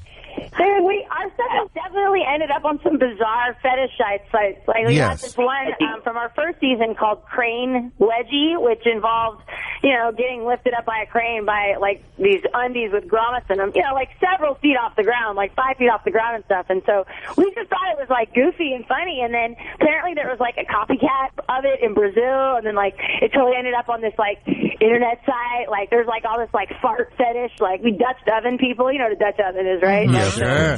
You broads. We were like messing around. We set up a booth at the farmer's market. We Dutch oven like families, Describe the Dutch oven that you do for people that don't know what Dutch oven is. It's a service, yes. It's a community service. We're trying to teach new vocabulary terminology. No. Explain what a Dutch oven is. Oh my God, a Dutch oven is like the classic, like if you're in bed with someone, it could be your sister, it could be your lover, it could be like whoever, and you cut one, by which I mean fart, and then like pull the covers over both of your heads really, really fast so they're like forced to smell your fart. I'm going to say something nuts. You three are single, aren't you? You broads. Just thought I'd ask. Jay, yes, what is it, Ira? You broads ever play tampon tag? Yummy. All right, that's our last question. I don't think they played tampon tag. The Rad Girls, go to radgirls.tv or mavtv.com. Thank you, Ramona, Darling, and Munchie. Thanks Hey, thank you very much. Ramona. There they are. All right. Munchie. What? We have our first DVD coming out on February 9th. It's available now on Amazon.com. It's called Rad to the Bone. Ramona, let me ask you this. Yeah. Can you send it to me personally to Sirius Radio, please? Ira the Weatherman. Ira the Weatherman. I got a DVD. I bought a DVD a few 2 months ago. Do you have it on beta? Pleasure. All right. Get their addresses. Thank you very much. Thank you. Guys, thank you so much. Good morning. Good night, All right. everyone. All right. you. See you later. Bye. Thanks. I need it on Laserdisc. Oh, man. Way too early for three What live broads. Tell you that. What Tell was you that? right now. It's like... We have a show called We Hate Our Parents. You know what? When is it going to stop? I'm going to have a tow truck pull my pubes off. And then the skin will come off and I'll bleed. When is it gonna When is it going to stop? I could have got a headshot and went out on auditions, but might as well glue my pubes to a bumper of a car. Maybe I'll get on TV That's no wax. That's like, that'll pull your skin off. I don't know what. Imagine if the bumper gets pulled off. Your pubes are so strong. No, but what drives you crazy? Pubes are very, like, steel woolish. All right, Munchie, you owe me a new bumper. They're so excited about their career, I guess they're the female version of Jackass, right. I guess. But it's about, and they didn't get it that they were on all of these fetish sites. Wheel of puke. How about wheel of cock? You want to see? I think don't laugh at him. I think you'll get the puke and the wheel effect. They're pretty cute. Oh no, they're not unattractive, but they're cute till you meet them and you get, hey, I'm Munchie. Guess who's not cute anymore? Hey, Garrett, are we out of breaks? What are we doing? We're good to the end of the show. Oh, thank God. Shuli, where are you going to be playing Ira, this that's so weekend? nice of you to ask, Ira. Shuli? I'm going to be in the Pennsylvania area. Did you write that down for him? Did you? I really didn't. That was weird. You did. No, you didn't. Ask Garrett. I swear. No, you wrote it down. He wrote it down. Ira, are you a fan of boxing? I'm a fan of boxing. Did you hear about Evander Holyfield's latest fight? No, I haven't. Jay, have you heard about this? No. You got to hear this. You want to hear All right, sure. Why not? This is pretty interesting. It's got to be better than the friggin' Rad Girls. You're back in the sports dome. Professional boxing has been losing fans to UFC and the WWE for years, but this weekend all eyes will be on the sweet science when Evander Holyfield boxes a horse for the WBA heavyweight championship. Promoters are betting the Philly feud will be one of the biggest fights in decades as Holyfield and the horse go 12 rounds, hands to hooves. Evander the real deal Holyfield, a horse with nothing left to lose. Redemption waits in the ring. Holyfield versus Evening Dream at the Bellagio. Break out those envelopes you like to reseal and let's head to the steam room. The Steam Room, brought to you by Coke Zero. Coke Zero, real Coke taste and 0 calories. You're in the Steam Room where we steam clean the stain of deception from the carpet of sports. Alongside OSN boxing analyst Adam Brannigan, I'm Tim DeVannen. Adam, breathe deeply and hold the steam in your lungs. All right. The Steam Room begins now. Boxing has tried everything to recapture the fans. Reality shows, D-list celebrity matchups. What makes this match so different? There's so much on the line here. All the doctors have told Holyfield to retire. Right. Nobody wants to fight the guy. What does he do? Boom. He takes on an animal 4 times the size of a man. But Holyfield has called Evening Dream a worthy opponent and, quote, one tough horse. But his manager had this to say at the weigh-in. Look, Evening Dream's a nice man, but you get in the ring with the big boys, you better be ready to get hurt. Evander's going to kill that horse. That horse is dead. Now, with all this bad blood, is the fight going to live up to the hype? Oh, definitely. This is exactly what boxing is all about. You think so? 2 men, or 1 man and 1 horse, or 1 man and 2 men riding in on a horse, settling their differences in the ring like men and horses. All right, but what about the critics who say Holyfield should hang up the gloves and retire from boxing for good? What do you say? Holyfield is in the best shape of his life. Okay. This guy's training 6 hours a day, right. Jumping rope, nice. Even sparring with a Holstein cow named Tiffany, who, by the way, is a great boxer in her own right. All right, Brannigan, it's time for the final sweat. You will most likely die from the steam. We shall see. You're Evander Holyfield. What's your game plan to knock this horse out? Realistically, Holyfield's only going to be able to punch that horse once before it goes totally berserk. And then when it's thrashing around the ring, he's got to punch that horse right in the neck and face and keep on punching and punching and punching until it dies. That's how you beat a horse. All right, the early rumors have the winner taking on Dylan the Lion with the belt on the line. Thoughts? Oh, it's about time. I mean, how many people does that lion have to eat before it earns a title shot? Adam Brannigan, there's a doctor waiting for you backstage to make sure you suffered no ill effects from the steam room. I'll go see him right now. There you go. All right, thank you. By the way, the Snickers company is going to run the first ad in years on the Super Bowl. I didn't even realize this, but they were apparently homophobic or something. A few years back, they had these 2 guys eating a Snickers bar together in between them. And then their lips touched or something, and they went ooh or whatever. Yep. And the gay community went crazy. And then in England, they ran a spot where it showed Mr. T teasing and throwing Snickers at an effeminate speed walker for the Olympics.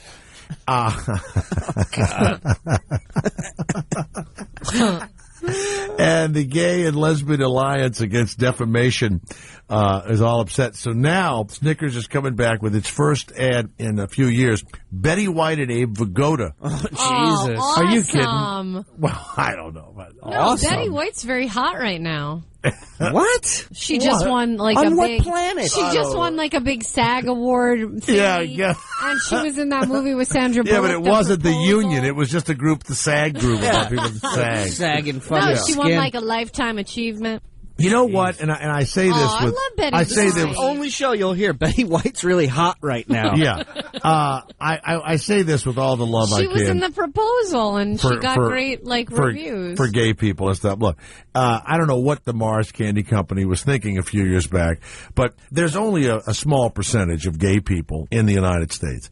And the 90-something% of the population that's not gay, thinks it's funny, see? And the Mars Company, I don't think it hurt the Snickers, the sales or anything.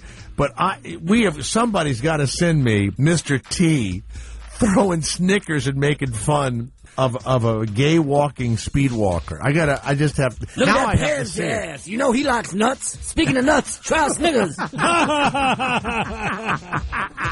The only nut you're supposed to eat isn't a candy bar, fool. Hey, homo, this is going to melt in your mouth. Hey, Munchie, come over here and put my balls in your mouth, Munchie. All right. Well, that's it. We did it. It's over. Ira, I'll see you later, Ira. See you later, Jay. Number one. Harrisburg, PA, buckle up. I'll be there tonight. All right. And look at the Juke Goes Wild. Yeah, Juke on Wild. Thank you. Juke Goes Wild. Room 1926 at the Hilton. I'll be there in a few minutes. Howard 101. Today at 7 Eastern, 4 Pacific. Howard 100 News Week in Review. At 2 Eastern, 11 Pacific, the Superfan Roundtable. But with a Love Sponge is next on Howard 101. Howard 101.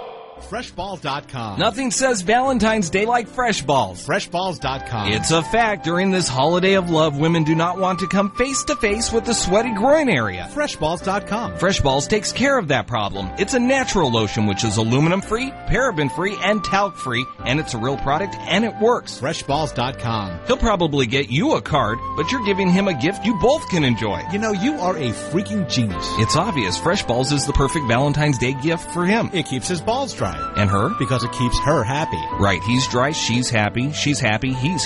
Fresh Balls, the obvious Valentine's Day present and probably the answer to our economic problem. Because delivery is free to anywhere in America. Right, keeping America's balls dry. Bravo, Fresh Balls. Fresh Balls. It's a real product and a real solution to a real problem. Who's that? Some foreign guy with dry balls. That's good because we ship anywhere in the world. So order your Fresh Balls now exclusively at www.freshballs.com. Mac users, now you can enjoy a service that's long been out of reach. Simple, easy to use remote access. Introducing Go to My PC for Mac. They took their award-winning service and redesigned it from the ground up for Mac users with the same simplicity that all Citrix Online products are known for. If you haven't tried Go to My PC, this is the time. Try Go to My PC free for 30 days. Visit GoToMyPC.com, click the try